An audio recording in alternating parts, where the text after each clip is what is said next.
Անկախությունը նա չի, երբ որ ասում ես անկախություն, երբ որ ասելով չի, փաստացի է, ինչ է նշանակում անկախություն, հա? Ինչ է նշանակում ի վերջո անկախություն։ Անկախությունը նշանակում է դու,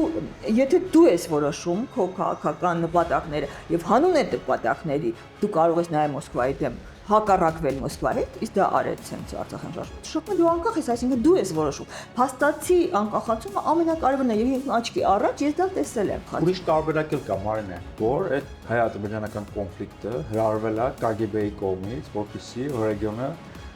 կարողանան վերահսկել կոնֆլիկտի միջոցով։ Ես հիշում եմ կանգնում էի 100 առաջ նայում ասում անի դու մահանալու ես, բայց ինչ չգիտեմ, ու այդ մահվան գաղափարը ինձ անդադ դրա մասին էի մտածում, երևի ես այդ ժամանակ էլ սկսեցի գրել։ Մահ հաղթարելու համար։ Այո, երեք նախագահներն էլ ունեցել են իրենց խաղները, մեկը շատ, հիմա չեմ այդ հարցը չեմ քննարկում, մեկը շատ, մեկը ավելի քիչ, բայց իրենք եղել են քաղաքական գործիչներ, քաղաքական գործիչը, նույնիսկ եթե էգոիստ քաղաքական գործիչը, քաղաքական էգոիզմն է իրանց մոտ։ Քաղաքական էգոիզմը ենթադրում է, որ դու քաղաքական կատեգորիաներով ես մտածում, եւ դու երբեք քո քաղաքական ունեցվածքը չես բանանի, այսինքն եթե անգամ փող ես սիրում, քաղաքական ունեցվածքը շատ ավելի թանկ է քաղաքական գործի համար, քան պարզապես փողը։ Նիկոլ Փաշինյանը քաղաքական գործիչ չի, ինքը ուրիշ ֆենոմեն է, ինձ չգիտեմ։ Ով ինքը։ Չգիտեմ, շատ եւ մարդկայնորեն եւ հոգեբանորեն շատ խառը ուրեմն կերպար է, ասում եթե ուրիշ երկրում լիներ այդ կերպարը, ես չնայած արձակագիր չեմ, ես արձակագիրներին կասեի կարելի է անճարեղ վեբ գրել, որտեղ ինքը իսկապես որ մարդկայնորեն կերպար է, բայց որ ինքը քաղաքական գործիչ է եւ ինքը իր շահը քաղաքական չի, իր շահը անձնական, այն ինչ-որ հոգեբանական է։ Լավ, Նիկոլ Փաշինյանը ինչ է ուզում եկեղեցուց։ Ես կարծում եմ Նիկոլ Փաշինյանի մեջ որպես մարդու կա քանդումի դիրք կա։ Ֆրեյդոյին կարծիքով շատ լավ կան դες մարդիկ։ Այդ մարդը գիժ չի, քաղաքականություն է իրականացնում։ Չէ, գիժ, մի քիչ գժոտ է, բայց լրիվ գիժ չի։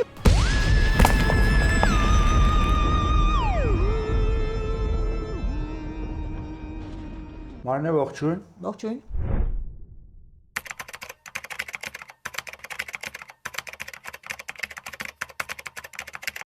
Ղարաբաղյան շարժումը եւ ընդհանրապես Ղարաբաղյան հարցը բնականաբար շարունակում է մնալ մեր ներքաղաքական, մշակութային, սոցիալական կյանքի բաղկացուցիչ մասնիկը, ուղղակի մի փոքր դրա վերաբերյալ մոտեցումներն են փոխվել, եթե ոչ վաղ անցյալում Ղարաբաղյան շարժումը դիտարկվում էր որպես ինչ-որ կարևոր բանի սկիզբ, անկախության սկիզբ, մեր պետության սկիզբ, մեր հաղթանակների սկիզբ, հիմա ինչ-որ շրջանակների, ազդեցիկ շրջանակների կողմից այն դիտարկվում է որպես սխալ, հա, ասենց պարզ ասեմ, սխալ, որպես թոք, մոլորություն, որի մեջ մենք ներքաշվել ենք եւ որը մեզ սխալ ուղով է տարել, շեղել է մեզ անկախության ուղով, նույնիսկ մի մտավորական մշակութային մարդաբան կար, ասում եմ, Ղարաբաղյան շարժումը խալմաղալ էր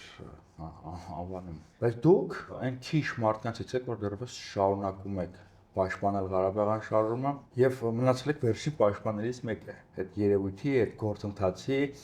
այդ գաղափարաբանության, այսպես ասենք։ Ինչի՞։ Ես այդտեղ իսկապես շատ մեծ վտանգ եմ տեսնում։ Նիկոլ Փաշինյանը շատ վտանգավոր բաներ է արել, բայց դա երևի ամենավտանգավորն է, ինքը եկավ հասավ նրան, որ ասեց Արցախը հանձնելով, Արցախից վերջնական հրաժարվելով մենք անկախանում ենք, վերջապես, այսինքն նոր ենք անկախանում, եւ պարզ ասեց, որ իր պնդումով Արցախյան շարժումը մեզ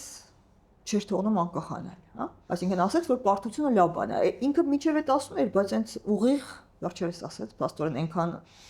հասկացա, որ երևի չգիտեմ, արդեն կարող է այդ աշճանի բան ասել։ Եվ հակազդեցությունը ցավոք շատ ուժեղ չեղավ։ Եվ ես այդ հարցը ամենակարևորն եմ համարում, որտեղ մեզ շատ տխուր մի հանգամանք կա։ Իսկապես սերունդը փոխվել եւ այսօրվա հիմնական այդ ջահելները, արդեն շատ ջահելներն են չել այդ հիմնական գործոն մասը, փաստորեն Արցախյան շարժումը չեն տեսել կամ շատ փոքր են եղել։ Եվ ցավոք Արցախյան շարժումը եւ մեր անկախացման այդ պատմությունը շատ լավ չի ներկայացված, ոնց հասկանում եմ դասագրքում, ես ինքս երեխա թոր չունեմ, ես դրա համար դասագրքերին ծանոթ չեմ, բայց բանով արձագանքով, երբ որ խոսում եմ ջանետ, հասկանում եմ մեծ մասը չի լավ չի հիշում։ նույնիսկ նրանք, որոնք սիրում են, ասենք, որպես լավ են, նույնիսկ նրանք ոչ թե հակառակ եղողներ, այսինքն նիկոլականներ, լավ չեն հիշում, շատ վտանգավոր է եւ շատ հեշտ է մանիպուլյացիա։ Սրանից դուք ինչ եք արժևորում այդ գործընթացը։ Ինչ եք մինչև հիմա տես կարճած դրանից։ Ես ուրեմն 88-ը երբ որ սկսվեց, ես արդեն չափահաս մարդ էի, արդեն ավարտել էի բանասիրականը։ Ցավոք այն ժամանակ ես հիմիկվա բնավորությունը չունեի, ես դեռ գրքեր չէի, արդեն գրում էի բանաստեղծություններ, բայց շատ չշփվող մարդ էի, սա ինչու եմ ասում, որպեսզի հասկանաք, որտեղ եթե ես այսօրվա Մարինեն լինեի 88-ին, ես հիմա այդտեղ մասնակցած կնեի ավելի ակտիվորեն,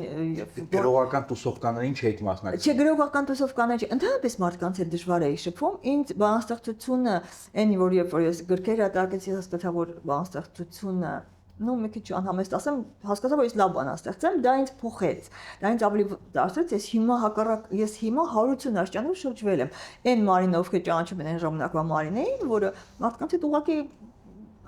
չէր շփվում, չէր խոսում, նույնիսկ բարեկամների հետ քիչ էր խոսում, հա։ Ես հիմա փողոցում բոլորի հետ շփվում եմ, բոլորը։ Բայց այն չի ասեցի, ես 88-ին, ասում չեմ շփվել, բայց ես իջնում էի վերևից, որտեղ մեր արաբ գիրումա, այսպես այն հիմիկվա ամերիկյան համալսարանի այն ժամանակ շենքը, այդ աստիճաններով իջնում էի եւ ես հիշում եմ, որ առավոտյան ես իջնում էի գիշեր համարյա, դե մութ ընկնում էր, արդեն բարձրանում էի տուն եւ այդ ամոժան ոչ հաց էի տուր, ոչ ամբողջ ժամանակ, գիտե ամբողջ փողոցները եւ ամբողջ ազատության հրապարակը լիքն էր։ Եվ ես լսել եմ ամբողջ, ես վկան եմ ամբողջ այդ պատմության, ես տեսել եմ դա ինչ է։ Հիմա բացատրեմ դա ինչ է։ Հա, կարճ բացատրեմ, որովհետև դե որ սկսվեց 88-ը սովետականություններ եւ ոչ մեկը իդեպ չէր մտածում, սովետականությունը փուլ է գալիս։ Շատ արագ փուլ եկավ, բայց նախազգացում չկար մարդկանց մեջ։ Եվ որ ամենասկզբում սկսվեց ընդհանուր մի հատ ցնծություն էր, բայց բան չէր, այդպես բան միտինգներ չէին, բողոքի միտինգներ չէին, ինչ որ ցնծություններ համազգային, որտեղ ճիշտ ասած մարդիկ մտածում էին սովետական տրամաբանությամբ, եթե դե ոնց էր Արցախի, չէ, Ղարաբաղյան ժամանակ մարզային խորհուրդը որոշում էր ընդունել, հետո եկել, եթե այդպես որոշում են, թե մտածում էին, որ ինչ-որ Մոսկվան հավանություն է տվել, այդպես Եվ մտածում եմ, որ ամիշ լավ է լինելու, հա, ցնծություններ։ Եվ ինչ եղավ, ասենք, ամենասկզբում դա բան էր, Լենին պարտիա Գորբաչով, այսինքն ակնկալիք կար Մոսկվայից։ Եվ այդ ակնկալիքը գիտենք ինչ եղավ։ Մեկ էլ գնացինք տուն, այն ժամանակ ժամը 9-ին բոլորը վրեմյա ծրագիրն էին նայում։ Ինչ լինում էր, ես չգիտեմ, քանի միլիոն մարդ սովետական միության բոլորն իմ կարծիքով 99%-ը նայում էր այդ ծրագիրը։ Եվ այդ ծրագրով մեզ, որ հավաքվել էինք այդ հրապարակում, մենք ինչքան ամոչ հրապարակը լիքներ հասնում էր Կարապի լիճով, ասացին կուչկը էքստրեմիստով, մի բուռ էքստրեմիստներ։ Ծայրահեղական։ Հա, ծայրահեղականներ։ Եվ դա ես չգիտեմ ինչ էր, էլի, ասենք սուտ պարզապես սուտ չէր, պարզապես վիրա, դա ոնց որ sense փայտով քեզ խփեն։ Եվ դրանից հետո ինչ պիտի լիներ։ Դրանից հետո կարող է երկու բան լինել։ Եթե մարդկանց մեջ վախը, դե ամեն դեպքում ինչ որ վախ կար Մոսկվայից դեռ գերակշռեր ինչ որ արժանապատվության, մարդիկ ուղղակի կգնային տներով եւ իդեպ ցավոք սրտի Զորի Բալայանը եւ Սիլվա Կապրիկյանը գնացին Գորբաչովի հանդիպեցին եկան, հենց այդ էլ ասեցին ծրվեք տներով։ Եվ կարծեմ մի շատ կարճ ժամանակ իսկապես դադարեցին, բայց հետո եկավ Ղարաբաղ կոմիտե։ Եղավ այս հայտնի Ղարաբաղ կոմիտեն, Լևոն Տեր-Պետրոսյան, Վարդգեն Մանուկյան, Մանուկ Սերոբյան, Ամբարձում գալ այդ հայտնի Ղարաբաղ կոմիտեն եւ շարժումը եւ ասեցին մենք կուչկա էքստրեմիստով չենք, հա, մենք պաշտպանելու ենք Արցախյան բանը։ Եվ ամբողջ այս շարժումը, որը սկզբում ասենք պահանջեր ուղակի, որ Արցախը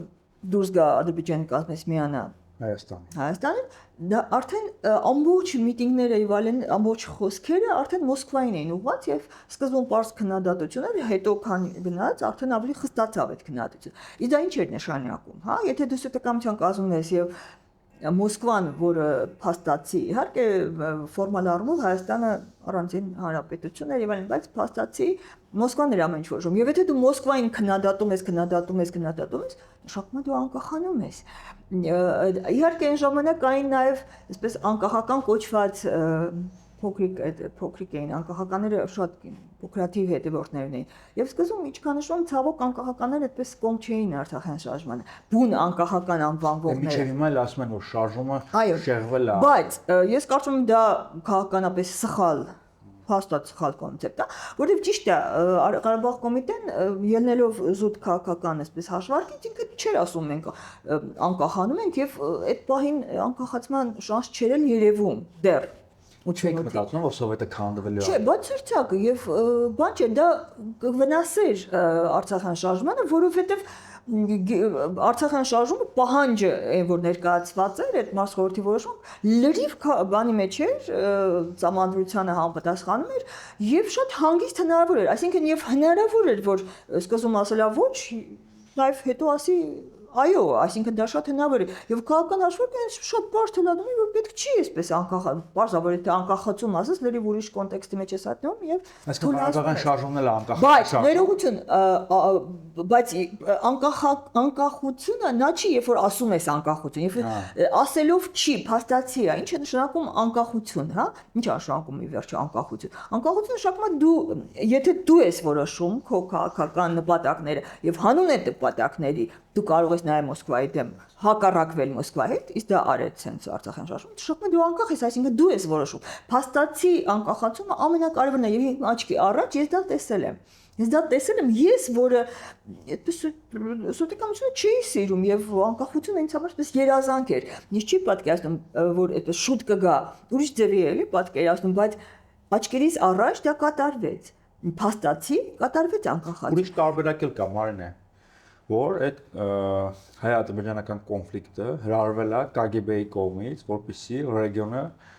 կարողանան վերահսկել կոնֆլիկտի միջոցով, կոնֆլիկտի գործիքակազմով։ Նայեք, ես այդ տարբերակին ծանոթ եմ, քանի որ ես այսպես մոտից ծանոթ չեմ այդ KGB-ի վան։ Ես լրիվ չեմ բացառում այդ տարբերակը։ Շատ փոքր հավանականություն, բայց լրիվ չեմ ասում այդ անհնար է։ Հնարավոր է ամենասկզբում, հնարավոր է ծրագրված լիներ, բայց Այն ինչ կատարվեց, հաստատ այդ ծրագրի մեջ չէր, որովհետև այդ ծրագրի դեպքում, ասենք Հայաստանը իրան ուրիշ ձևի պիտի պահեր, պիտի ինչ-որ բաներ սկսվեին, չէ, հայ-ադրբեջանական, այն ոնց էին եղել ցարական Ռուսաստանում հայ-ադրբեջանական բախ։ Հա,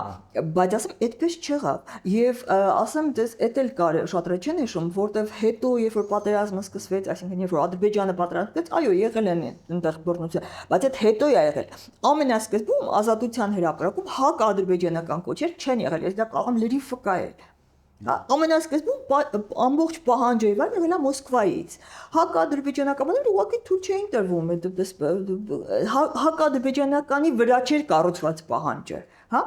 կառուցված էր ուղղակի որ մենք ուզում ենք Հայաստանի հետ ապրել, այսինքն դրականի պոզիտիվի վրա էր։ Եվ ես շատ հետաքրքիր մի բան եմ հիշում, ապա սա շեշտել, երբ որ Մոսկվան մերժեց, հետո կարծեմ ամենաչափ ամենասկզբում չէր, մի քիչ հաջորդ տարիներ, ոնց էին հիմնավորում, որ պետք չի որ Արցախը միանա Հայաստան։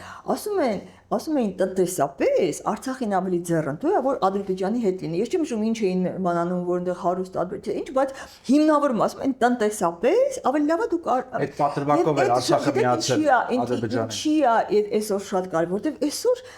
Նիկոլ Փաշինյանի ամբողջ բանը դա է։ Այսինքն լավ ապրելն է կարևորը, բայց հա ժողովուրդը ասենք այդ չգիտեմ, էլի մարդիկ ընդհանրապես չէին գտնվի որ դրան բանը Մարինե Ստալինը բոլշևիկները Ստալինը տնտեսական պատրվակով էին հենց Դե հա, նայեք, որովհետև այո,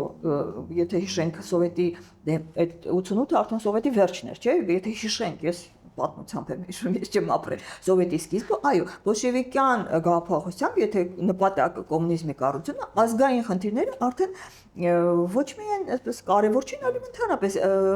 ես հիշում եմ, ես ուսանող էի բանասիրականում, չեմ հիշում, ինչ մենք գիտական կոմունիզմ էինք, չէ՞, դեռ սովետները ասում են, գիտական կոմունիզմներ կարծեմ, 100% չէ, կարծեմ գիտական կոմունիզմներ։ Այնտեղ Լենին էի կարդում, թե ինչ էի կարդում, հիշում եմ գրադարանում նստած, հեսովապես հիշում եմ, չեմ հիշում, կարծեմ Համասանի գրադարան էր։ Մեկ էլ կարդացի, որ երբ որ կոմունիզմը հաղթի, դեռ չէր հաղթի, ազգերը վերանալու են։ Ես կարդացի եւ դիսոք ոնց է ազգերը վերա։ Ու ես շշմեցի, ու ես հիշում եմ այդ 1980 հատ բան եմ ասել, ես այդ գիրքը գողացա գրադարանից։ որ անեմ իմ դասընկերների մարդկանց ցույց տամ, ասեմ դուք գիտեք որ կոմունիզմի ժամանակ ազգերը վերանալու, բայց առանձնապես Որ դրանից Հիմա թափվեցի բանը, բայց կարծում իմ տանը կա այդ գիրքը, այսքան մանր է, գրքույկ է, գիրք չէ։ Բայց առանձնապես այնց վատացա, որ առանձնապես ոչ մեկը չմար, լավ ասենց ինչ կոմունիզմ, ինչ ազգեր, ոչ մեկը լուրջ չընդունեց, բայց ինձ համար դա շոկ էր։ Ես չգիտեի, որ կոմունիզմի ժամանակ, այսինքն ուզում ասեմ, բոլշևիկական գաղափարության համաձայն ազգայինը արժեք չէր։ Հակառակը, այսինքն երբ պետք էր զոհել, կզոհվեր։ Նույնիսկ իրենց ազգայինը չէ։ Շատերը սովետականությունը համատում են Ռուսաստան, ամերիկյան ասում են սովետը ռուսական կայսրություն էր։ Ոչ ռուսական կայսրություն չէր։ Մանավանդ սկզբի շրջանը բոլշևիկները իրենք նույնիսկ իրանց ռուսական ազգայինը չէին։ Եվ եթե հիշում եք, այն պատերազմում իրենք հանձնեցին հողերը եւ իրենք Ռուսաստանի եւ իրենք ուզում էին այդ ո՞րն է այդ Բրեստ-Լիտովսկի հաշտը չէ ներողություն եմ խնդրում ամենասկզբում երբ որ հեղափոխությունից առաջ էր չէ Ռուսաստանը բարդվում էր չէ Բրեստ-Լիտովսկի պայմանագրերը հա ուրեմն ճիշտ է ես զարմացել եմ Լենինը եւ բոլշևիկները կողմ էին որ Ռուսաստանը բարդվի իրենք ուզում էին բարդվի որովհետեւ բարդության դեպքում իրենք հաղթելու էին հեղափոխությունը ավելի մեծ շանս էր հիսապշել Դա կազմակերպեցին բանակը Այսինքն ուզում ասեմ սկզբունքորեն գաղափարապես բոլշևիզմը հակառակ է ազգայինի բայց իհարկե հետո մի քիչ փոխվեց ասենք այդ պատերազմից հետո այնական պատերազմից հետո մի քիչ ավելի չէ տեսակ ավելի խրախուսում են պետք էր այդպես խրախուսում էին բայց ինչի մենք այստեղ եկանք որ Ղարաբաղյան շարժումը հրավիրել է KGB-ն մեզ վերահսկելու համար ռեգիոնում Հա, ես միտքս նորից գտնեմ եւ շարունակեմ, եթե անգամ ասում եմ փոքր հնարավորություն կա, բայց լրիվ չեմ բացառել, եթե անգամ ամենասկզբում ինչ որ ինքը հրահրել է, իր այն զարգացումները, որ ընթացան, հաստատ իր ծրագրի մեջ չէին, իր ծրագիրը ուրիշ էր, իր ծրագիրը, որը ինչ որ Ադրբեջանը իրար տան, ինքն է կարողանա, բայց Ղարաբաղ կոմիտեն շատ ավելի, ասենք լրիվ անսպասել ինչ որ հասուն գտնվեց եւ ես իհարկե ինձ համար ասենք հիմա էլ եմ նայում եմ, շատ մեր խոսում են մասին, որ մենք ունենք։ Մենք մինչև այդ քաղաքական, այսպես ասում եմ, քաղաքականություն չկար Հայաստանում։ Ղարաբաղ կոմիտեն ստեղծվեց։ Եվ հիմա որ նայում եմ, ասենք այսօրվա հայացքով ստեղծվեց շատ հասուն մարդիկ հավաքվեցին, երբ որ նայում եմ մեր զարգացումը հետագա, ցավոք այնտեղից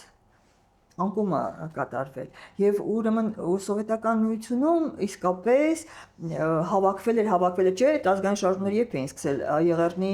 65 թվականից չէ Եղեռնի 50-ամյակն էր հա ԱՄԿ հա 50-ամյակ Այսինքն այդ ժամանակներից հասունանում էր եւ ասեմ ձեզ այդ հասունացման մեջ նաեւ գրողները դեր ունեին որտեվ երբ որ արդեն པարզ էր երբ որ ես ծնվեցի այսինքն ծնվելը չգիտեմ երբ որ ես արդեն բանասիրականում էի արդեն ուսանող էի արդեն բոլորը գիտեին որ կոմունիզմի այդ ծրագիրը ձախողված է արդեն ակնհայտ էր բոլորը չեմ կարծում կասկածողներ մենք մի հատ դասախոս ունենք ոնց որ դեռ ավատում էր բայց ինքը այդպես լրիվ ակնհայտ 1-2 հոգի կգտնվեն եւ եթե կոմունիզմի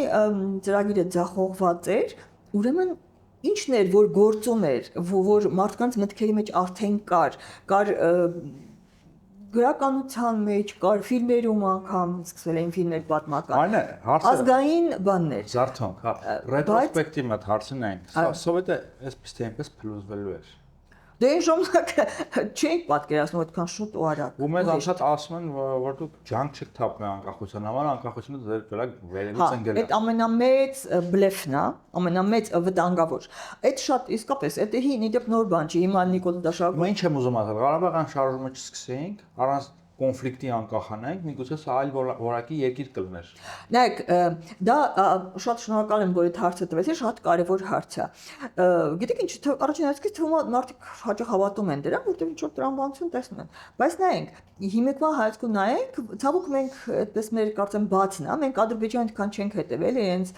ծրագրերին չենք հետևել, օրինակ այս կոնցեպտը չէ, որ Հայաստանը Արևմտյան Ադրբեջանն է։ Ես ինքս, որ այդքան հետև, ասիկան, եթե մեր մամուլում իվան, ես կիմանա, ես ինձ համար ես վերջերս ես բանալի, որ այդքան հիմնովին, այդքան հետևողական իրենք այդ կոնցեպտը զարգացրել են։ Նոր բան չի դա, իհարկե հիմա ուժեղացել է իրենց հաղթանակից հետո։ Բայց փաստորեն այդ մարդիկ այն ժամանակից այդ բան ես հիշեցի, որ խոսում էին այդ բաների մասին, հողերի, վանքերի բաների, հիմա հիշեցի, բայց այն ժամանակ դա ուրեմն Ադրբեջանը դեռ այն ժամանակ, դեռ Արցախին շարժումից առաջ ինքը ունեցել է այդ կոնցեպտը, որ Սյունիքը, Սևանը հատկապես բան, բայց նաև ամբողջ Հայաստանը իրենցն է, փաստորեն Ադրբեջանը, հետո հայերը եկել են եւ ուրեմն դատարկել են ադրբեջանցիներից եւ այլն։ Այսինքն, եթե Արցախյան շարժումը չլիներ եւ Սովետը քանդվեր առանց դրա, Ադրբեջանը դարձ բարձրացնելու էր։ Եվ ակնհայտ է, որ եւ նավթը այնտեղ իրանց ձեռքին էր եւ Թուրքիան կողքին էր 300,000 ադրբեջանցի, հա։ Եւ այո, ադրբեջանցիները այնտեղ են լինել եւ փաստորեն ինքը այդ խնդիրը առաջ էր բարել եւ կարող էր դա առաջ տանել, որտեղ ասում եմ ինքը եւ Թուրքիան իր կողքին էր, Թուրքիան հո չէր գնացել եւ մենք հա իդեպ ամենակարևորը ասեմ Արցախյան շարժումը ինչ տվեց մեզ, հա հիմա այսօրվա նարվ ասում են զոհերն են բանանում եւ այլն, բայց շարժումը տվեց ազգային հպարտություն, որտեղ ճիշտը որ ասեմ, ասում եմ, ես գրականության մեջ դա կար, մեր պատմությունը, ընդհանրապես պատմավեպեր շատ էին կարդում սովետական Հայաստանում, եւ այդ պատմավեպերի առանցքը այն էր, որ մենք պետությունը ունեցել ենք, հետո կորցրել ենք, հետո վերականգնել ենք, հետո կորցրել, անընդհատ այդ բաններ, բայց այն ժամանակ իշո ֆիլմեր էին հանում, չէ՞, ես հիշում եմ ֆիլմերը սկսեցին հանել, նկարչության մեջ էլ կար, բայց Բիթիսկակ հերու ժամանակ էր թվում, ռեալ չէր թվում, որ հիմա։ Եվ Արցախյան շարժումը որ սկսել ես ասում եմ, որ իմ ինչ ասեմ, միշտ ինչ ասեմ, գրողը հայ գրողը մենակ ես չէ, գրողները ընդհանրապես ամենաշատն էին հավատում ժողովրդի հետ ուժին, բայց ես անգամ շշմել էի։ Այդ Արցախը, այդ մարդիկ որ թափվեցին փողոց, հասկանում եք իրականում մարդիկ աշխատանք կորցրեցին, այդպես հեշտ չէր էլի, գալիս էին իրաց տոմսերն էին պատրում։ Մեր ժողովուրդը գտավ իր ուժերի նկատմամբ հավատը, ինքը հպարտությամբ լցվեց, որովհետև նայեք, ասացինք բան, չէ, ցեղասպանության 50-րդ, այդ գիտեք ինչ ուրիշ այդ ցեղասպանությունը ահավոր բան է, ինքը պարզապես կորուստ չի մարդկան, ինքը ահավոր նվաստացում է։ Ես ինքս ցեղասպանվածի չնայած իմ ասես մամայիս կողմից այնտեղ փրկվել են իրենք, չեն այդպես դերձորի ճանապարհին չեն, դերձոր չեն գնացել։ Երկարային չէ այնպես, բայց ամեն դեպքում դա նվաստացում է ազգային։ Եվ Արցախյան շարժումը իհարկե Արցախի մասն էր, ամեն Հայաստանի այդտեղ չկար այդ հարցը, բայց դա այդ ես վստահ եմ, որ այն մարդիկ, որոնք գտնում էին մեծ մասը հենց այնել էին հիշում, այսինքն իրենք հայ տղամարդիկ, այսինքն դրա մշակութային հետքը կար։ Այո, կար, եւ դա վերագտնում էր ինքնասիրության, ազգային ինքնասիրության։ Եվ այդպիսի շարժում ես ինչքան ծանոթ եմ, չէ՞, մեր Բալտիկայում մեր շարժումներ կային, այնտեղ եղան, Ղազախստանում ինչ որ բանը, բայց այնտեղ շարժում չէր, ավելի շատ այդպիսի, ասենք, համեմատած Հայաստանի քանի միլիոն է, այդպիսի շարժում այդքան բազում մարդ չի եղել, միշտ եղել, ոչ միտեղ չի եղել։ Այդ մարդիկ, որ 88-ից հավաքվել էին, այդ ձեր ասած գաղափարի հետևից են գնում եւ իրենց համար իսկապես կարևոր էր ազգային կորսված հայրենիքը, ազգային արժանապատվությունը, թե դա իրենց համար ինչ-որ մշակութային պատրվակ էր անցում կատարելու այլ կյանքի, ավելի բարեկեցիկ կյանքի, ավելի սոցիալապես արդար կյանքի եւ ի վերջո սա հանգեցրել է խզման ու մարդը ձեր ասած հաղթանակները չի գիտակցել եւ չի արժևորել։ Կապի ջան, ամենասկզբում ինչ սոցիալական, ամենասկզբում ասում սովետը չէր քանդվում, սովետը բան չկար, բացարձակ այդ խնդիրը չկար։ Այստեղ հավաքվածները բոլորը Ղարաբաղ չէին ուզում։ Մեկը բնապահպանական բանով էր, մյուսը անկախության։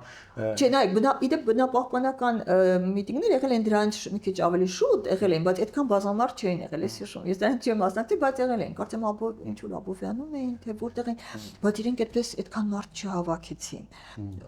Մարդիկ հավաքվել էին։ Հետո ատոմականի դեմ ինչ որ բաներ եղան, բայց էլի չհավաքվեցին, հենց ազգայինը հավաքեց։ Իդեպ այս հարցը, եթե թույլ տաս, ես մասին վերջերս գրել եմ, ուզում եմ անեմ։ Այս հիմա նայեք, հիմա որ ցավոք ասենք հայ ժողովուրդը երկրորդ անգամ մեծ պարտության տարածնիկ եւ պարտությունը արդարացնող Նիկոլ Փաշինյան ընտրեց։ անընդհատ կան այդ խոսակցությունները, այս ժողովուրդը փոխվել է, թե այն ժամանակ էին խափվել այս ճերի, մոտապես դու այդ հարցերը, որտեվ կա, օդում կան այդ հարցերը։ Իսկ շատ լուրջ հարց է։ Ես այդ մասին շատ եմ մտածել եւ գրել եմ դրա մասին եւ ուզում եմ ասել, որտեվ ես ինքս նայեք 88-ին երբ որ իջնում էի փողոց այդ մարդիկ ժամանակ օպերայի հրապարակ են, ես մենակ հիմա ազատության հիմա չգիտեմ Նիկոլանը կարող է փոխի։ Այդ հրապարակում չէին մարդիկ ամբողջ երբեմն ամբողջ Բաղրամյան պողոտան էին։ Բոլորը Ղարաբաղ են ուզում։ Նայ, չէ, ուրիշ բան եմ ասում, մի հատ իմ ասածը ասեմ։ Ինքան մարդ կար, որ թվում էր, որ ամբողջ Հայաստանն է։ Դե դրսից ասում եմ, Երևանից չէին մենակ, ուրիշ քաղաքներից էլ էին գալիս, պետք է։ Եվ այնպեսի զգացողություն էր, թե հա բոլորը մարդ կա, ոչ կարող տարիքի բանով չի իշտում։ Այսինքն այնպեսի զգացում որ ամբողջ Հայաստանն է։ Ես ինքս այդ զգացողությունն է, որտեղ որ մարդկանց այդ բաներան տեսնում եմ բոլոր շերտերից մարդիկ կան։ Բայց հետո ես վերջինս ես երբ որ ես հարցերի մասին, մեկ էլ հանկարծ ինձ համար հայտնաբերեցի, որ նույնիսկ այն ժամանակ եղել են մարդիկ, որ այդքան դից ոգևորված չեն, պատաբար հայտնաբերեցի ես մենք Հողամասուն ենք Արալանջի շատերը ծանոթ են իմ այնտեղ գյուղ չի Հողամասը, սովետի ժամանակ դրված Հողամաս, այնտեղ մարդկանց հետ է շփվում, որ այդպես հարևան չեն էլի, պարզապես ջրի շուրջ ջուր վերցնել շուրջ շփվում ես։ Այդ ոնց եղավ խոսակցությունը գնաց, մեկ էլ մարդ կար ասեց 88-ին այդ ինչ էր 80։ Ու ես հասկացա, որ նույնիսկ այն ժամանակ եղել է շերտ, որը շատ ոգևորված չի եղել, բայց այդ շերտը չէր երևում, չէր որոշում եւ չէր նկատվում, որտեղ ընդհանուր տրամադրությունը լրիվ ուրիշ էր։ Այսինքն իսկ հիմա ճիշտ հակառակն է։ Հիմա այդ շերտը տեսակ դուրս է մղված ավելի եւ այն մյուս շերտը, որը Նիկոլ Փաշինյան կամ պաշտպանում է, արդեն քիչ եմ մնացել բացի այդ պաշտպանը, կամ հանդուրժվում է, չի ընդվզում, հապակերպվել է։ Այդ շերտը դարձել է որոշիչ։ Եվ ամենամեծ խնդիրը Այսինքն այս գլխից Ղարաբաղի շարժումը մերժող շերտը դարձել է որոշիչ։ Ոչ թե մերժող, ցանկացած ազգի մեջ կա շերտ, բնական է, որը պարզապես ուզում է ապրել, ինքը դե չեն կարող բոլոր մարդիկ ինչ որ գաղափարական է, չէ՞, այդպես հնարավոր չի, միշտ հասարակություն ցանկացած անի տարբեր շերտեր։ Եվ այդ շերտը, որը ուղղակի ուզում է ապրել, ինքը այդպես է, ես նույնիսկ չեմ մեղադրի, որտեղ այդ մարդիկ այդպես են բնությունից ստեղծված, իրանք այդքան չունեն բաներ, ուզում են ապրել, պարզապես լավ ապրել։ Այդ շերտը ամենահասակ, բայց այդ շերտը երբ որ դառնա որոշիչ, իսկ բնականաբար ինքը չի դառնում որոշիչ, որտեղ այդ շերտը համակերպող եւ пассив շերտ է սովորաբար։ Այն շերտը, որ ունի գաղափարներ, նպատակներ, այդ նպատակի համար նորմալ իրավիճակում, այդ ակտիվ շերտն է որոշողը։ Այս կողմ գնանք, ձախ գնանք, աջ գնանք, առաջ գնանք, հետ գնանք։ Բայց եթե դու իրեն այս վիճակը որ ստեղծվել է, երբ որ այդ пассив շերտն է որոշում, որոշիչ, ես ինքն իրան չի ստեղծվել։ Դրա վրա ջանքեր են եւ Նիկոլ Փաշինյանը եւ կարծում եմ, չգիտեմ, այսինքն Հայաստանը իրականում ինքը իսկապես հարձակման տակ է։ Հայաստանը շատերին խանգարում է, նոր բան չի, հա, այսինքն այդ ազգային այդ բանը ակտիվ Հայաստանը ոնց խանգարում է։ Այնը ձեռքից է ձեր գիրքը, շատ տպավորիչ կազմով։ Վերջին գիրքս է։ Վերջին գիրքը։ 7-րդ բանաստեղծ։ Վերնագիրը հայրենիք, տպավորիչ կազմով, առյուծ ու կազմի վրա։ Ես առյուծ եմ։ Հա, տպավորիչ տեքստեր կան, այդ տեքստերը ուզում եմ կարդամ դրա հիման վրա մի հատ ուրիշ թեմա բացեմ։ Այս հետևը շարունակություն։ Հա, ես առյուծ եմ։ Ես օգոստոսին եմ ծնվել։ Օգոստոսը առյուծների ամիսն է։ Ես Սեբաստացի եմ։ Ես չհասցրի ծնվել Սեբաստիայում, բայց ինձ փոխանցել են Կոզմաս մեծ պապիս նամակը։ Սեբաստիան Օգոստա Սեբաստանա, Օգոստոս Կայսեր անունն է վրան։ Ես կայսերական քաղաքից եմ։ Իմ Ռուբեն պապը կեսարացի էր։ Կեսարյան Կեսարի քաղաքն է։ Ես մեծ ու փոքր պապերովս կայսրերի ժառանգորդ։ Իմ Սեբաստացի եղբայրները Դանիելն ու Միսակն են։ Իրանք ինձ փոխանցել են բանալին, որ ես դուռը բացեմ։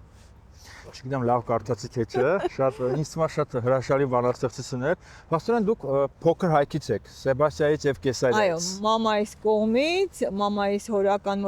կողմից Սեբաստիայից, հորական կողմից Կեսարիայից։ Սեբաստիան փոքր հայքում է, Կեսարիան Կապադովկիայում։ Մոտապես, հա, այդ էլի Այն կողմից այն ծայրը, մեծ Հայաստանի այն ծայրը, հորիս կողմից էլ եմ Արևմտյան Հայաստանից, ուղղակի իրանք շատ ավելի շուտ են եկել 19-րդ դարում, ոչ թե Եղեռնից հետո, այլ 19-րդ դարում եւ դա շատ լավ չէին հիշում, իրանք ոնց որ մշո կողմերից են, ամեն դեպքում պապիս հորական տատիս պապիս բարբառը Սասնոկա մշո դրանք ոնց որ թե նույնն են, որտեղ ես դպրոցում երբ որ մենք հիշում Սասունցի Դավիթ էինք անցնում, դե Սասունցի Դավիթը կարդում ենք այդ բարբառով, հիշում դասանի մեծ մասը ինչ որ չէր կամ դժվարանում էր, ես ասում եմ ես պապիս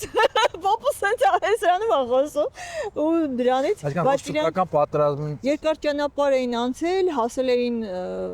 մեր Հյուսիսը, Աշոտսկի շրջանը, որ այն ժամանակ Ղուկասյանի շրջան էր կոչվում, եւ հորական տատիս կողմից նաեւ հոգեվորականների այդպես տոհմեր, Տեր Միքայելյաններ, նաեւ մեր մի ճյուղ կոչվում էր Տեր Միքայելյաններ, մյուսը կոչվում էր Հարությունյաններ եւ հայտնի բանագետ Սարգիս Հարությունյանը մեզ մոտ ազգական։ Մատյանարանի գիտաշխատող, հա։ Այո, ժամանակին շատ այդպես։ Շատ հայտնի գիտնական է շատ, հա, հետո ես հայտնաբերեցի։ Եվ ուսումնասիրել է հայկական իրականությունում հայոյանքը։ Հա, ցավոք հայրս այդպես մի քանի տարի ապրել է, դպրոցա գնացել, կարծեմ առաջի դասարանից հետո տեղափոխվել է արդեն Երևան։ Եվ ես Երևանում եմ ծնվել Արաբկիրում։ Այսինքն Շիրակի դաշտի Հա, բաներ կա, գեմել կա, հա։ Հա, ցուրտ։ Եվ իդեպ Գյումրիի ջուրը գալիս է մեր Ղազանչի գյուղից, պապիս ծննդավայր։ Ես գնացել այդ ջուրը տեսել եմ հիմա այնտեղ այդ բանը ճախճախ։ Բանը Արեմցան Հայաստանում փոքր հայքում մասնավորապես եղել է, այդ Սեբաստիան Կեսարիայում։ Ճիշտ ասած Արեմցան Հայաստանում եղել եմ, գնացինք, բայց Սեբաստիան եղել եմ, Կեսարիայի կողմերը։ Սեբաստիանը Սվաս քաղաքն է։ Այո, Սվաս քաղաքն է, այնտեղ շատ հետաքրքիր է մերոնց այդ Սեբաստիան ապրող մամայիս այդ տոհմը, Մեսիայանների տոհմը շատ հայտնի տոհմ է, իրանք այդպես մի քանի սերունդ բժիշկներ են եղել եւ այդ սկզբում չեմ հիշում ինչ ազգանուն են, հետո այդ Մեսիա գիտեք, Մեսիա փրկիչ, այդ հենց մեկյանը Մեսիա եղել եւ այդպես վերցրել են որպես բժիշկ փրկիչ Մեսիաներ, սովետի ժամանակով ապրել է այդպես հիշում է, կար հայտնի Հրաչ Մեսիանը պես բոլոր ինքը նվագախմբի փողային նվագախմբի ղեկավարներ եւ բոլոր տոների ժամանակ կար այդ նվագախումբը ինքը մամայիս քերին է եւ շատ հայտնի տոհմ են եղել իրենք այնքան հայտնի ընդհանրապես Սեբաստիայի պես հայտնի այդպես ոնց ասեմ քաղաքային բժիշկն է եղել իմ Կոզմաս պապը մեծ պապիս հայրը եւ ենք թուրքերը այնքան իրանց պետք է եղել, որ ձեռք չեն տվել ընտանիքին եւ Կոզմաս պապս այդպես փրկվել է, չնայած պապիս եղբայրը սպանվել է, դեղագործել եւ ինքը ոչ միայն փրկվել է, այլև ահագին գիտեմ որ երեխաներին փրկել է, այդ պատմությունը ես լսել եմ, որ այդպես կարգով վրան ինչ որ կարծեմ կաղամներ, ինչ որ ուտելիք, իսկ տակը այդպես որբեր էին թաքնված եւ ինքը բոլորին տեղափոխել է։ Մանա ոնց հասկանամ ցեղասպանությունը տենց ձեր ընտանիքին Գերդաստանին չի հարված է շատ։ Ես ուրեմն ասեցի մամայիս մորական կողմին, այո, այդպես շատ չի հարված էր։ Մամայիս քերնից մեկը զոհվել է, այդպես կարծեմ Իզմիր էր այդ քաղաքի անունը, հա, Զմյուրնյան, հա։ Հա, Զմյուրնյան, այո, այնտեղ Զմյուրնյան Իզմիր, հա։ Կորել է, զոհվել է, մյուս քերս էլ գնացել էր Ամերիկա եւ այդպես մենք Ամերիկայում ծանոթ ունեինք։ Հա, իսկ մամայիս հորական կողմը մեծ մասը զոհվել է, կորել է։ Պապս Ռուբեն պապս մամայի կողմից արմենյաններ էինք մենք, Ռուբեն Արմենյանը իրենք հենց Կեսարիա քաղաքից չեն, Կեսարիայի Մանջեսեն գյուղից են։ Պապս այդ ժամանակ 15 թվին ինքը կենտրոնական հայտնի կենտրոնական վարժանում սովորելիս է եղել, իրեն իդեպ կոմիտասը դաս է տվել, ես ունեմ իր այդ օրագիրը, իր այդ բաներով թղթերը ունեմ, ինքը այդտեղ սովորելիս է եղել եւ իր պապն էլ, չէ, հայրը, այսինքն մամայիս պապը, Գրիգոր պապիկը, այդ եղած եղել իրեն այցելության եւ այդպես երկուսով փրկվել են, իսկ ամբողջ ընտանիքը կորել է։ Ինքը մամաս պատմեր, ես չեմ տեսել պապս շուտ է մահացել, ես ծնվեցի արդեն չկար, բայց մամաս պատմեր, ասում էր ինքը փնտրում էր, այդպես էլ չգտա, մտածում էր գուցե փրկվածներ լինեն, բայց չգտավ ոչ մեկին։ Եվ այդպես ես ճիշտ ասած մամայիս ասում եմ ոչ մամային, ոչ մամայիս մաման էլ ասեցի Մեսիայան, Հնազ Մեսիայանը, իդեպ պապս այդ իր բոլոր երեխեքի անունները հ-ով են սկսում, Հայաստան բառի առաջին տառն է, Հնազ, Հրաչ, Հայկան, հայազատներ։ Տատիկիս ես չեմ տեսել, հնաց տատիկիս չեմ տեսել, ինքը ցավոք շուտի վանդացել է եւ մահացել է։ Ես ծնվել եմ ինքը արդեն չկար, արդեն ես խորտ տատիկս կար, որը էլի Արևմտյան Հայաստանից էր, Սիվրի Հիսար քաղաքից, այդտեղ ընդհանրապես չեմ մոտերը չեմ եղել, բայց էլի Արևմտյան Հայաստանից եւ ինքը իդեպ մի բան ասեմ, տատիկս բան էր, դե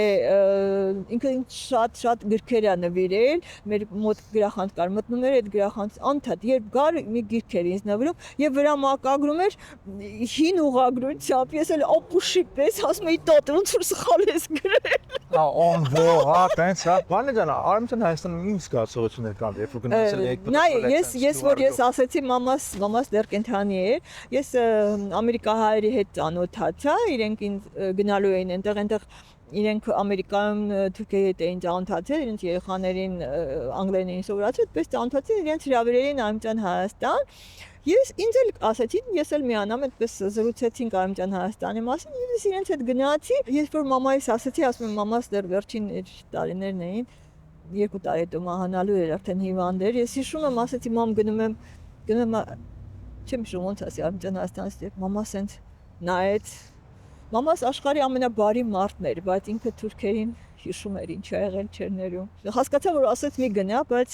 ես գնացի եւ շատ ուրախ եմ, որ գնացի, որովհետեւ մենք թուրք 4 ընտանիքի պես տանն ենք մնացել, 3-ը մեզ իրանց տանը գիշերելու էին հրավիրում, մեկը մենակ մի ընտանիք, հետաքրքիր էր, էլի մենք ակնկալում էինք, որ ոնց որ բոլորը մելելի, բայց ոնց որ ուրեմն նստել ենք, դե գնում էինք, հետո արդեն երբ որ մոտենում էր երեկոն, արդեն մեզ հրավիրում այստեղ քնելու։ Հիմա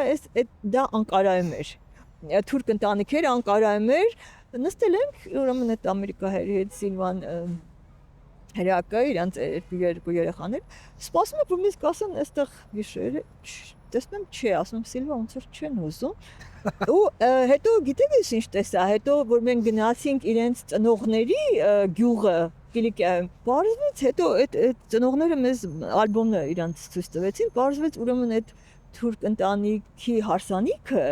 եւ հարսանիքին թուրքուտ օզալը։ Ասեցի, ես երևի ինչ որ վերին կրուգ է, չեն ուզել այրելի դիասպոտան, բայց շատ հետաքրիր, մեզ չգիշերեցինք իրենց տանը, բայց գնում գալիս էինք եւ պատկերացրու մեզ ուրեմն նայ մենք դե Անկարայում ասել ենք ուզում ենք գնանք Մուստաֆա Քեմալի բանը տուն թանգարանը, դե գնաս Անկարա ու չգնաս, ասել էին հա, թուրքերը երբեք ոնց որ երևի բոլորը արևից չեն ասում, չէ, ասել հա, բայց մի օր անցավ, 2 օր անցավ, 3-րդ օր արդեն պիտի հեսա տեղափոխվենք ուրիշ քաղաք, Սիլվա ասում, չես տեսնում, ոնց որ չեն ուզում տանեն մեզ բան, ասեց ոնց չեն ուզում, ասել են տանենք, երևի կանեն, չի ես զգացի որ չեն ուզում, ու խոսակցություն բացեցի, ես մի քիչ պրովոկացիա արեցի, ասեցի դուք ոնց որ Մուստաֆա Քեմալի, հիմա բառացի չեմ հիշում, բայց տանտիրուհուն ասեցի դուք ոնց որ Մուստաֆա Քեմալին, այդպես շատ չեք, չեմ հիշում ոնց ձևակերպել, շատ չեք սիրում էլի, ասեցի, սա պայթեց, հարբեցող, չգիտեմ ինչ, չոր sense վատ բաներ ասեց։ Քեմալի Հասեին։ Հա, ստեսա, ուրեմն Քեմալին այդպես իրենք ավելի ավանդական, այսպես պահպանողական, ասեմ, չեմ հիշում։ Օսմանյան, հա։ Հա, ասում են Քեմալը մեզ բան արել, կործանելակայսրություն, հա, մեր ազարմատներից, հա, մեզ եւ իրական ես ժամանակ շատ քիչ բան գիտեի Քեմալը, ասեն ես այնքան լսեցի բան, զգացի որ ահագին այդպես տարբեր էին այդ մեզ հրավիրած թուրքերը, մեկը միայն ավելի այսպես ոնց ասեմ, մեր տերմինով ասեմ արևմտամետ թուրքեր, իսկ այն երեքը ավելի ավանդական էին, մեկ շատ հետաքրքիր, մեկը ասենց բանը տրադիցիոն ազգայնական էր, մեկը ավելի կրոնական, այսպես շատ տարբեր էին, բայց հետաքրքիր էր, որ այն երեքը իսկապես զգացի բոլորը ինչ որ Քեմալի նկատմամբ բան ունեն։ Այդ ժամանակ իսկապես քիչ, եկա դե ժամանակ չկար այնտեղ ինտերնետել են ժամանակ շատ լավ չկար, եկա կարդացի, հասկացա Քեմալը իսկապես փորձել է Թուրքիան, դե ինքը Հունաստանում ծնված, Եվրոպայում ծնված, ինքը փորձել է Թուրքիան եվրոպականացնել եւ ահագին բան, այո, եւ վերացրել է խալիֆայությունը, աշխարհիկ պետությունը, բանակում լրիվ, դե բանակում լրիվ հաջողացել է եւ եթե համատենք, ասենք Իրանն ու Թուրքիան, որ երկուսն են մուսուլման, ինքը լրիվ փոխել է, ասենք բանակը լրիվ մոդեռնիզացել է, պատկերացնում եմ, որ հասկանաս մի դետալ ասեմ, որ հասկանաս ինչ է արել, օրինակ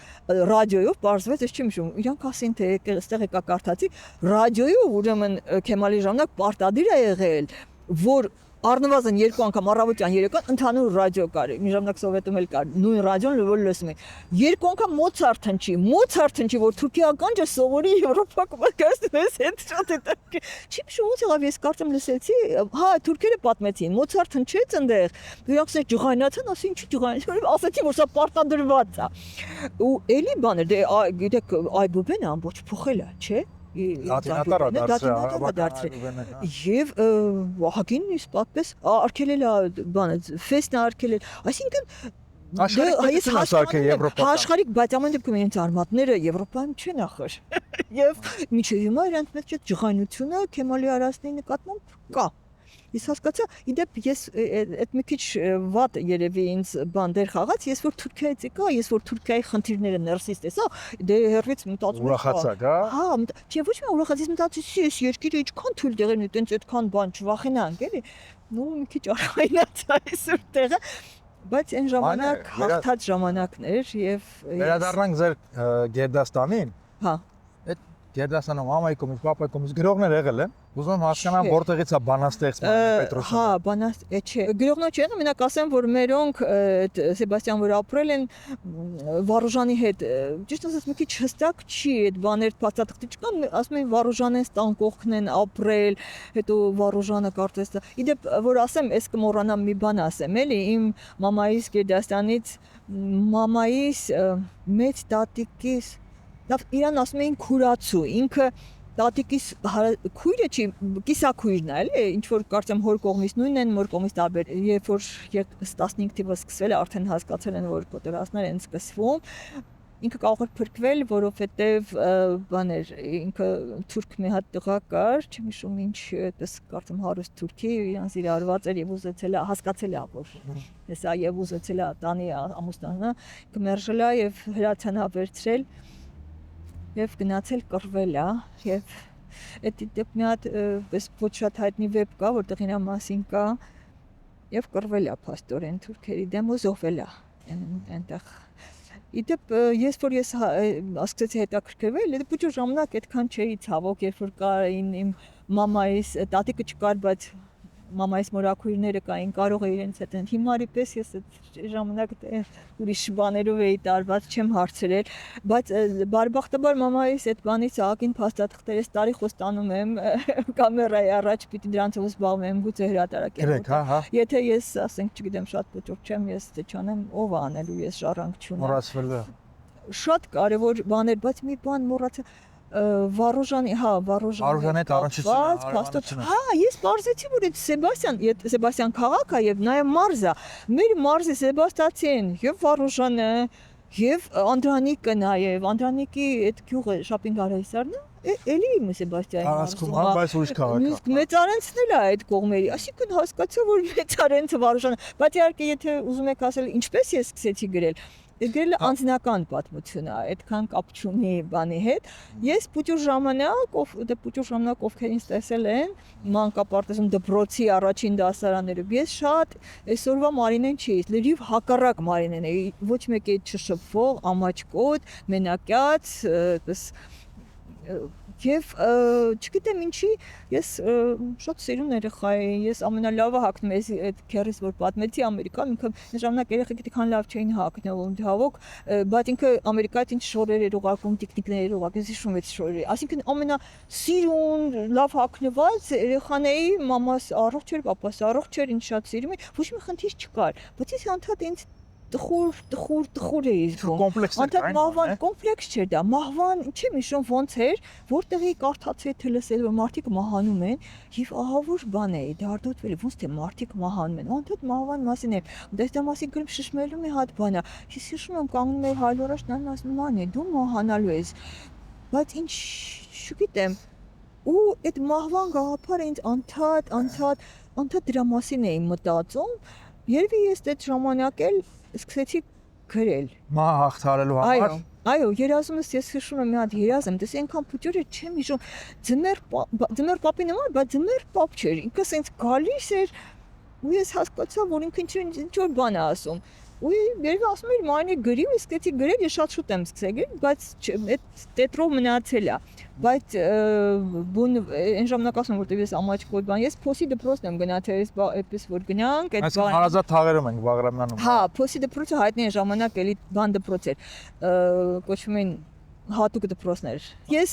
սկսեցի գրել, գրում էի, բայց ոչ մեկին ցույց չէի տալիս։ Ես տպագրվել եմ Գարուն ամսագրում 87 թվին, դեռ 88-ից մի քիչ առաջ, սովետի վերջին տարիներին, եւ տպագրվեցի,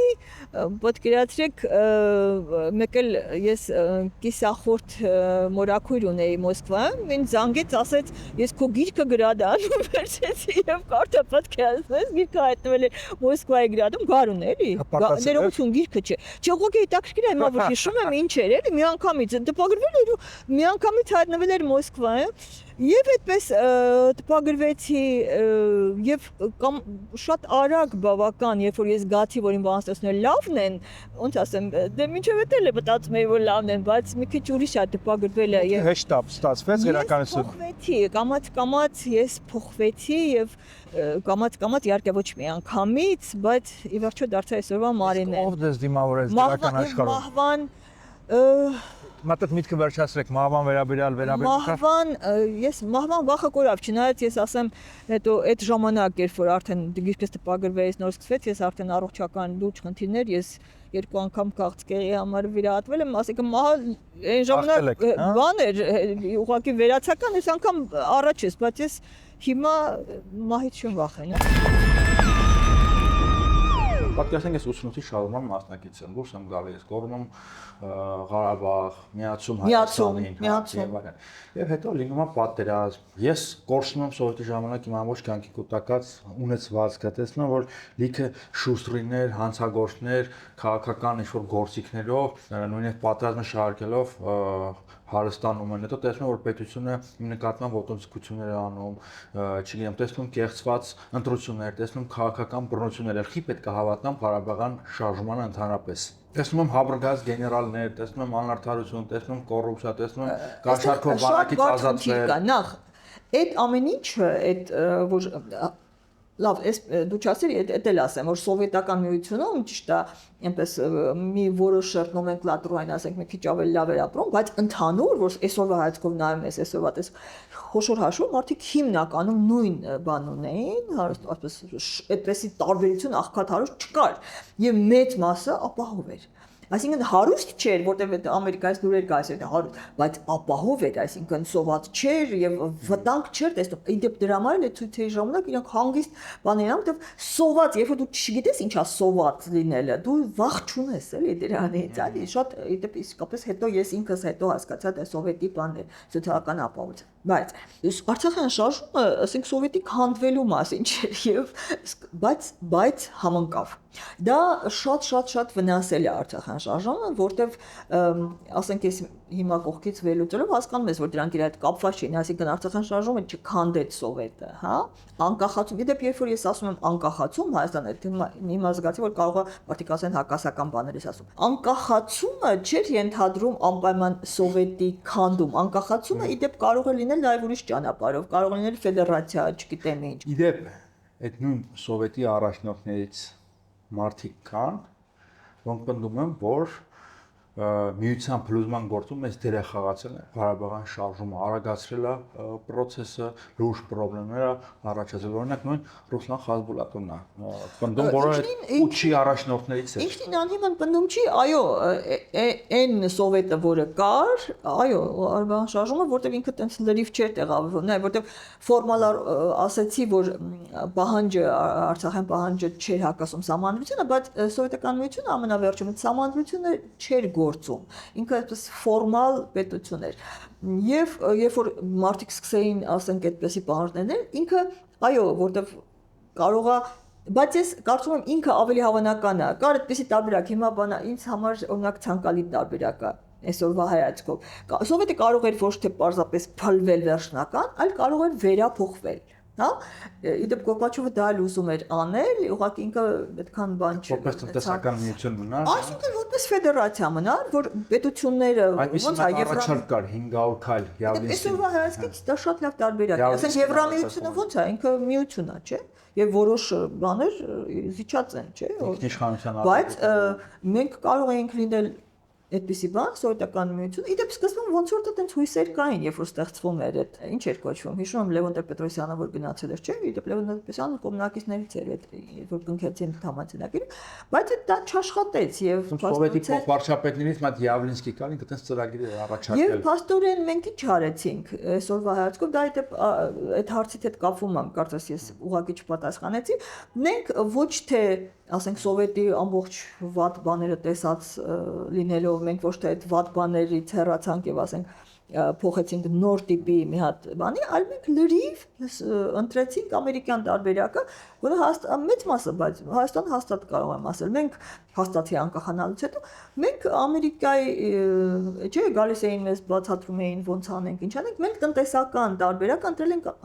ամենամոտը ամերիկյանն է, այսինքն բացարձակ ծայրահեղ կապիտալիզմ, եւ դա կարծիքով սխալ էր, որովհետեւ Սովետում ասացի արդեն հավասարություն քիչ թե շատ կար, միանգամից մենք գլորվեցինք վայրի կապիտալիզմի մեջ եւ այդտեղ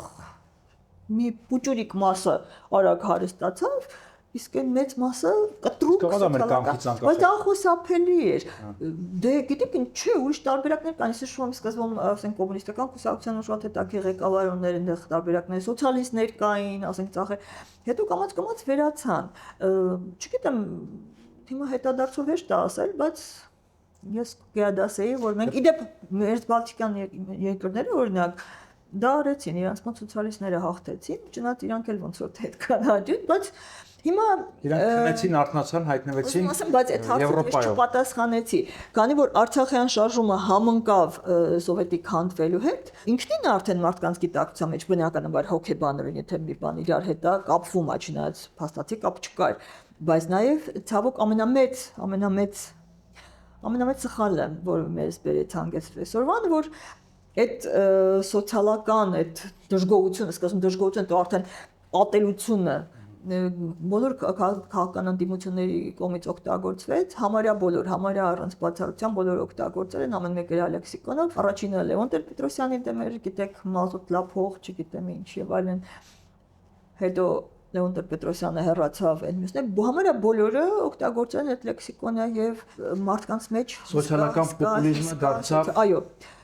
Ցավոք, իմ կարծիքով ամենամեծ սխալն է մեր։ Եթե այդպես չլիներ, մենք այսօրվան չէինք հասնի, որովհետեւ ամեն դեպքում մարդիկ իսկապես եւ իհարկե հեշտ ասում եմ հետադարձով ասելը, բայց ես ասենք, եթե ուրիշ տարբերակ կար, եթե մենք հասկանայինք, որ այո, մենք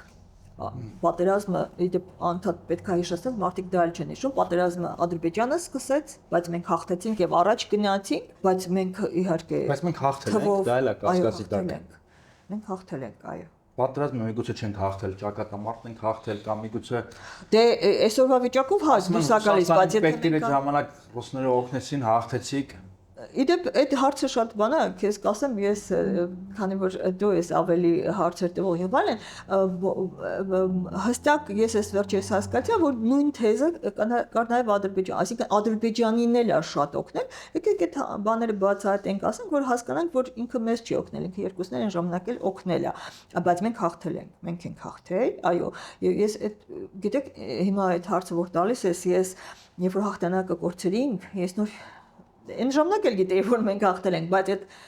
երբ որ մի բանը կորցնում ես, իրան ավելի ես հիշում, հասկանում ես այդ ինչ է։ Այնպես Ղարաբաղը շարժումը։ Բայց մի հատ ավարտեմ միտքս։ Մենք պետք է հասկանայինք, որ մենք հաղթել ենք, բայց մենք բնականաբար մեր հակառակորդը փորձելու է, չէ՞, հետ վերցնել եւ ինքը թույլ չի, ինքը դաշնակիցներ ունի եւ մենք պետքա կառուցեինք ոչ թե դասագրքային կապիտալիստական Հայաստան, այլ մենք պետքա կառուցեինք այն Հայաստանը, որը կկարողանար ուժեղանալ այդ պայմաններում, ելնելով այդ պայմաններից մենք դա չենք կարել։ Ցավոք ներքին այդ բաները իշխանության գալու, իշխանության վերցնելու, իմ ասում հեշտ է հետադարձով ասել, բայց այդ էր միակ ճանապարհը։ Մենք դա չենք կարել։ Նույնիսկ փորձ չի եղել։ Փորձ չի եղել կառուցելու ձև չի եղել։ Չէ, օրինակ Իսրայելը հիմա Իսրայելի օրինակը բերել եմ քիչ բան, հիմա ինքը Իսրայելը վատ վիճակում է ոչ աշխարհի բան, բայց նորա չէ հիմա սկզբում ամեն դեպքում ինքը հաղթել է, ինքն էլ այդ բան, որտեվ Իսրայելը չի ստեղծել դասագրքային կապիտալիստական երկիր, ինքը ստեղծել է հենց այդ իրավիճակում, որ ինքը գտնվել է ամբողջ հակառակորդներով շրջապատված, այդպիսի պետություն, եւ դրա համար է երկար ժամանակ կարողացել Մենք դա պիտի անենք եւ մի բան ասեմ, սա ինչու եմ անդադ ասում, որովհետեւ այսօր էլ մենք դա պիտի անենք։ Այսօր էլ մենք դա պիտի անենք։ Չի վերջացել, չի վերջացել։ Անկամ եթե անգամ եթե խաղաղության պայմանագիրը կասկածել է, բայց եթե անգամ ստորագրվի, չի վերջացել։ Եթե Ադրբեջանը համարում է, որ սա արևմտյան Ադրբեջանն է, ինքը շարունակելու է, այդ կռիվը դրանով չի ավարտվի։ Անե, նորից քննադատական հայացքով են Ղարաբաղյան շարժմանը։ Քննադատական հայացք մտածելու համար շարժումը որ ավարտվեց կրախով։ Երիք չի Ղարաբաղը մենք կորսեցինք Ստեփանակերտով, Շուշիով, մեր ազատագրած կամ գրավյալ զբաղեցրած տարածքներով միատել։ Դրա պատճառով կորսեցինք ադրբեջանահայերին, որոնք հասնում են շուրջ 500,000-ի։ Ուզում եմ հիշեցնել, որ մենք հարյուրամյակներ շարունակ Բաքվում հայկականության լուրջ ավանդույթներ ունեինք այդ քաղաքի տնտեսական, մշակութային կյանքի ամենակարևոր բաղադրիչներն էին ոչ միայն Բաքվում, նաև Սումգայիթում, Գանձակում եւ այլն, այսինքն հերիքի Ղարաբաղը կորցրեցինք։ Դրանից առաջ էլ ադրբեջանահայերին էինք կորցրել Ղարաբաղը պահելու համար, բայց ոչ Ղարաբաղը պահեցինք, ոչ էլ այն պահեցինք ու պոտնակ կրախ։ Դե, բայց դա, ասենք, դա արդեն ես արդեն ասացի, որ երեք նախագահներ սխալներ արել են, այսինքն եթե հասել ենք Նիկոլ Փաշինյան, բայց քո ասածը, այդ որ Արցախահայություն, այդ հաստատ Նիկոլ Փաշինյանի լրիվ վաստակն է, ասենց ասեմ, որտեվ ասենք լրիվ հնարավոր էր արցախցիներին չփոխել։ Երեք նախագահները հզոր պետություն չեն ստեղծել, Նիկոլ Փաշինյանը ինչ անել, դուք եք ասում, երեք նախագահները հզոր պետություն չեն ստեղծել, ընդդիմությունն էլ այդ հարցի մասին մտածելու փոխարեն մենակ գոռացել է թալան։ Եվ Նիկոլ Փաշինյանը դրա վրա երեք նախագահները, ասեմ, ես չեմ անանի իրենց, բայց քանի որ հարցը տվեցիր համատեմ, երեք նախագահներն էլ ունեցել են իրենց սխալները, մեկը շատ, հիմա չեմ այդ հարցը չենք քննարկում, մեկը շատ, մեկը ավելի քիչ, բայց իրենք եղել են քաղաքական գործիչներ, քաղաքական գործիչը, նույնիսկ եթե էգոիստ քաղաքական գործիչը, քաղաքական էգոիզմն է իրանց մոտ։ Քաղաքական էգոիզմը ենթադրում է, որ դու քաղաքական կատեգորիաներով ես մտածում, եւ դու երբեք քո քաղաքական ունեցվածքը չես բանանի, այսինքն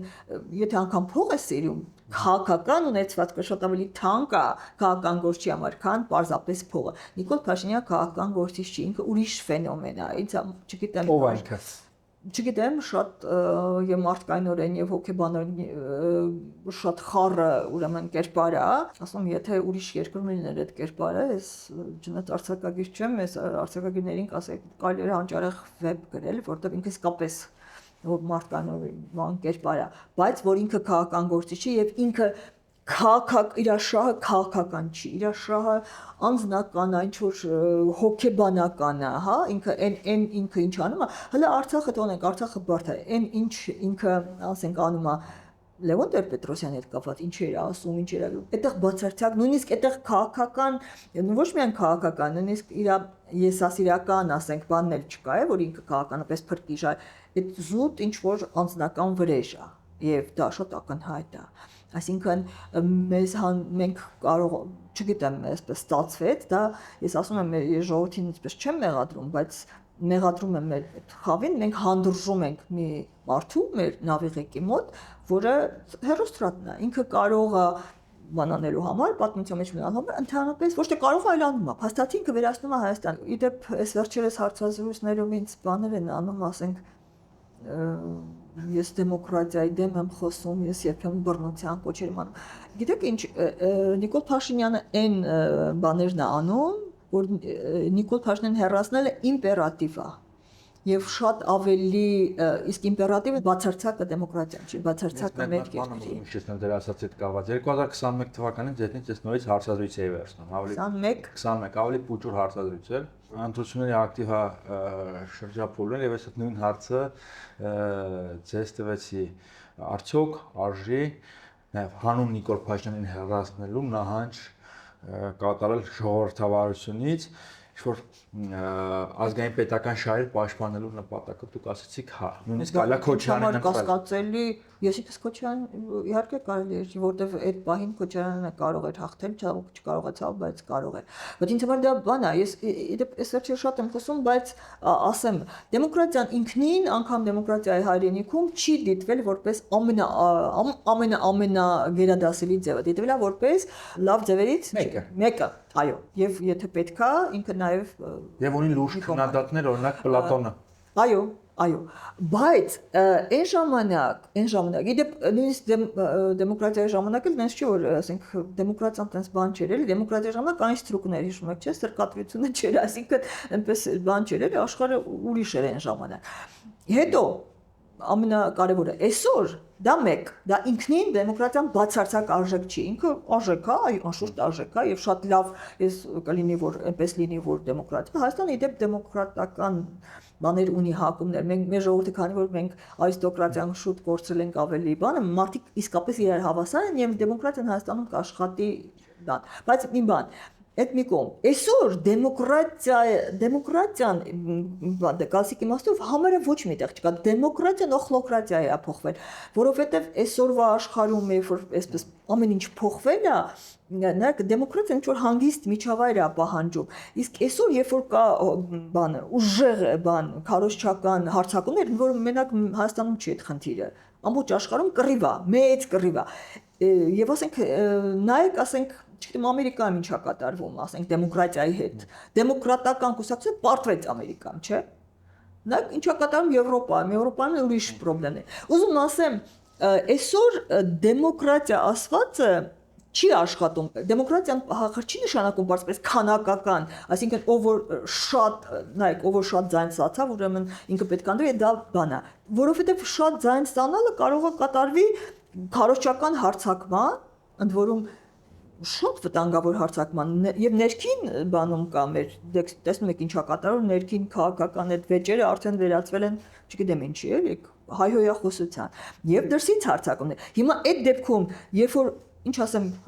մի քիչ անհամեստ ասեմ ես որ մի քիչ փորձ ունեմ քաղաքական դաշտը հետևելու դրծված եք հա բայց ես անգամ արդեն չեմ դիմանում այդ հարձակումներին իմ ուղեղը կախում է պարզ մարդը որը ամբողջ օրը աշխատում է ինքը ոնց դիմանա չի դիմանում եւ ինքը քվեարկում է այդ հարձակման արդյունքում այսինքն դառնում է վտանգավոր այդ դեմոկրատիան եւ ես ցավոք խնդիրն է որ ասում եմ բա ինչ այ իսկապես ես չգիտեմ մյուսը որն է մյուս տարբերակը պետք է այսօր մտածել դրա մասին դեմոկրատիա չլինի Նիկոլ Փաշինյանը հերացվի դեմոկրատիա չլինի ենթադրենք իրավորակ դեմոկրատիա է այդ ոչ այդ ավտորիտար համակարգը կարող է հարվածել նաև ձեզ։ Այդ խնդիր կա, այո։ Եվ ես կարծում եմ տարբերակը այն է, որ հիշում եմ Լևոն Տեր-Պետրոսյանը օգտագործում է մերիտոկրատիա բառը։ Արո, մեզ այսօր մերիտոկրատիա է պետք, այսինքն արժանիների, հա, այսինքն այն մարդիկ, որոնք ավելի լավ են հասկանում, ինչը իրենք իշ կառավարեն, բայց դրա համար պետք է այսօրվան համապատասխան ձևեր փնտրել, բայց այդ ուղղությամբ եթե մտածենք, գուցե մենք կարող ենք այդ ձևերը գտնել։ Այն է, լավ, Նիկոլ Փաշինյանը դիտանքից հարցը տա։ Եղել է պատրաստում պարտվել ենք, ինչու մենք չենք կարողանում այդ փաստը ֆիքսել եւ հասկանալ, որ այդ պարտությունը հանգեցրել է նրան, որ մենք այլևս չենք կարող շարունակել Ղարաբաղյան շարժումը։ Եվ պետք է սկսել նոր էջից, նոր 4-րդ հանրապետություն։ Նայեք, այո մենք պարտվել ենք, բայց պարտությունը չեմ կարծում, որ մեկը չի ընդունում պարտությունը եղել է, բայց պարտությունը չի ընդհանրում, որ դու ուրանաս շարժումը։ Եթե դու հասկանում ես, որ պարտվել ես, բայց չես ուրանում շարժումը, դու այո, քեզ հաղթած է բնական, բայց դա չի բանանում, որ դու ասես, որ Արցախյան շարժումը մեզ բաներ անում, մեր սխալներ մեզ խանգարում էր, որ մենք դա չի ընդհանրում, այսինքն դու կարող ես ճիշտ լինել, հա, բայց այսինքն եթե դա նշանակում է, եթե դու այնտեղից պահանջ է գալիս Բաքվից եւ դու դա ես անում, նշանակում է, եւ դու հետո էլ խոսում ես անկախությունից, դա նշանակում է չկա արդեն Հայաստանը։ Եթե չկա, ասա չկա։ Այսինքն եթե Նիկոլ Փաշինյանի տեղը մեկ ուրիշ է, ասա չկա։ Հասկանում եք, Նիկոլ Փաշինյանը ոչ թե պարզապես ստում է, ինքը աշխատում է մարդկանց ուղիների վրա, ինքը ընդհանրապես ստեղծել է մի շփոթ, որ Հայաստանում քաղաքական այ դիսկուրսը չկա, բանավեճը չկա, ինքն է դա արել։ Այսինքն ինքը կարող է հետևում էլ ինչ որ ենթադրում եմ, որ լավ տեխնոլոգիաներ իր ուղեղ գուցե այդքան էլ չէր բան։ Ինչ որ Հայաստանում գնում է ուղեղների մթագնման բան քաղաքականություն, հա, այդ բաներով։ Այսինքն ուզում ասեմ, պարտությունը այո պետք է ընդունել եւ բնականաբար այսօր ոչ մեկն էլ անդադ այդ շրջանառում է, չէ՞, բաներ ընդդիմադիրները ռևանշի, ուր է Հայաստանում ռևանշից։ Ոչ մեկն էլ դա չի ասում, բայց պահանջը դա իմ պահանջը հստակ, որ դու շուրանաս շարժումը եւ դու չփակես դռները, որովհետեւ այո, մենք այսօր թույլ ենք եւ մոտակա ժամանակում, բայց աշխարհը հավերժական չի, Արցախյան շարժումը մեր հարստությունն է, մեր պատմության մի մասն է, պարտվել է, բայց դա չի նշանակում, որ դու պիտի ասես, որ մենք էինք մեղավոր։ Ինչու՞ն էինք մեղավոր։ Որ ինչու՞ն էինք մեղավոր, որ արցախցիները ուզում էին։ Դե բաբա հարաբերությունը կարգավորես հարևանների հետ, Թուրքիա եւ Ադրբեջան։ Իդեպ, ասեմ դες, այս ես կարծում եմ այդքան ամեն ինչ ուրանալը հաստատ հարաբերություններ կառուցելու ամենալավ տարբերակը չի։ Ադրբեջանից Ադրբեջանից ուրիշ բան։ Եթե դու ամեն ինչ զիջում ես, դու բացում ես իր ախորժակը եւ ինքը բնականաբար քաղաքականության օրենքներով ամենաշատն է ուսելու։ Ես կարծում եմ իմ կարծիքով այո, այդ էլի շնորհակալ եմ այդ հարցը տվեցիր։ Ես կարծում եմ ադրբեջանցիներին ցավոք այդքան չեմ շփվել։ Ես իրանց մի քանի ադրբեջանցու հետ եմ մենակ զրուցելու հնարավորություն ունեմ դրսում, բնականաբար Ադրբեջանում չեմ եղել, բայց թուրքերի հետ շփվել եմ եւ ես հասկացել եմ, որ ինչքան մենք արժանապատիվ լինենք, ինչքան մենք լավ հիշենք մեր հետ կատարվածը եւ այնքան հեշտ կլինի իրանց հետ հաշտվել։ Ընդհանրապես արևելքում ամեն ինչ զիջողին երբեք բան չեն դնում եւ ավելի են տրորում։ Նա տարօրինակ չի, որ ես խաղաղության հետ կապված ասեմ, բենզինը եւ այլն, բար ժողովրդի դա ազդում է, այո, վերջապես բան։ Ես կարծում եմ խնդիրը, իմ խնդիրը երևի նաեւ քո խնդիրը եւ ընդհանրապես դաշտի, մենք պետք է այդ բացատրենք, որ Ադրբեջանը իսկապես, գիտեք ինչ, գուցե մարդիկ կան, որ իսկապես այդպես դրան հավատում են, որտեղ ի վերջո իսկապես Հայաստանում ադրբեջանցիներն ապրել։ Ցավոք մենք հեռացել ենք այստեղ բանից առաջ, առաջին հանրապետությունից էլ առաջ, այստեղ ադրբեջանցիներ ահագին ապրում են հենց Երևան։ Իսկապես դա փաստ է, չեն կարող շղթել եւ սովետական միության առաջին տարիներն էլ ահագին ապրել են։ Եվ այդ փաստը իրենք բան են անել, անդադ օգտագործել են, այսինքն Արցախը չի հարցը միայն, հա? Արցախը ասում ես չկա Արցախը բան, նախ Արցախը Սյունիքի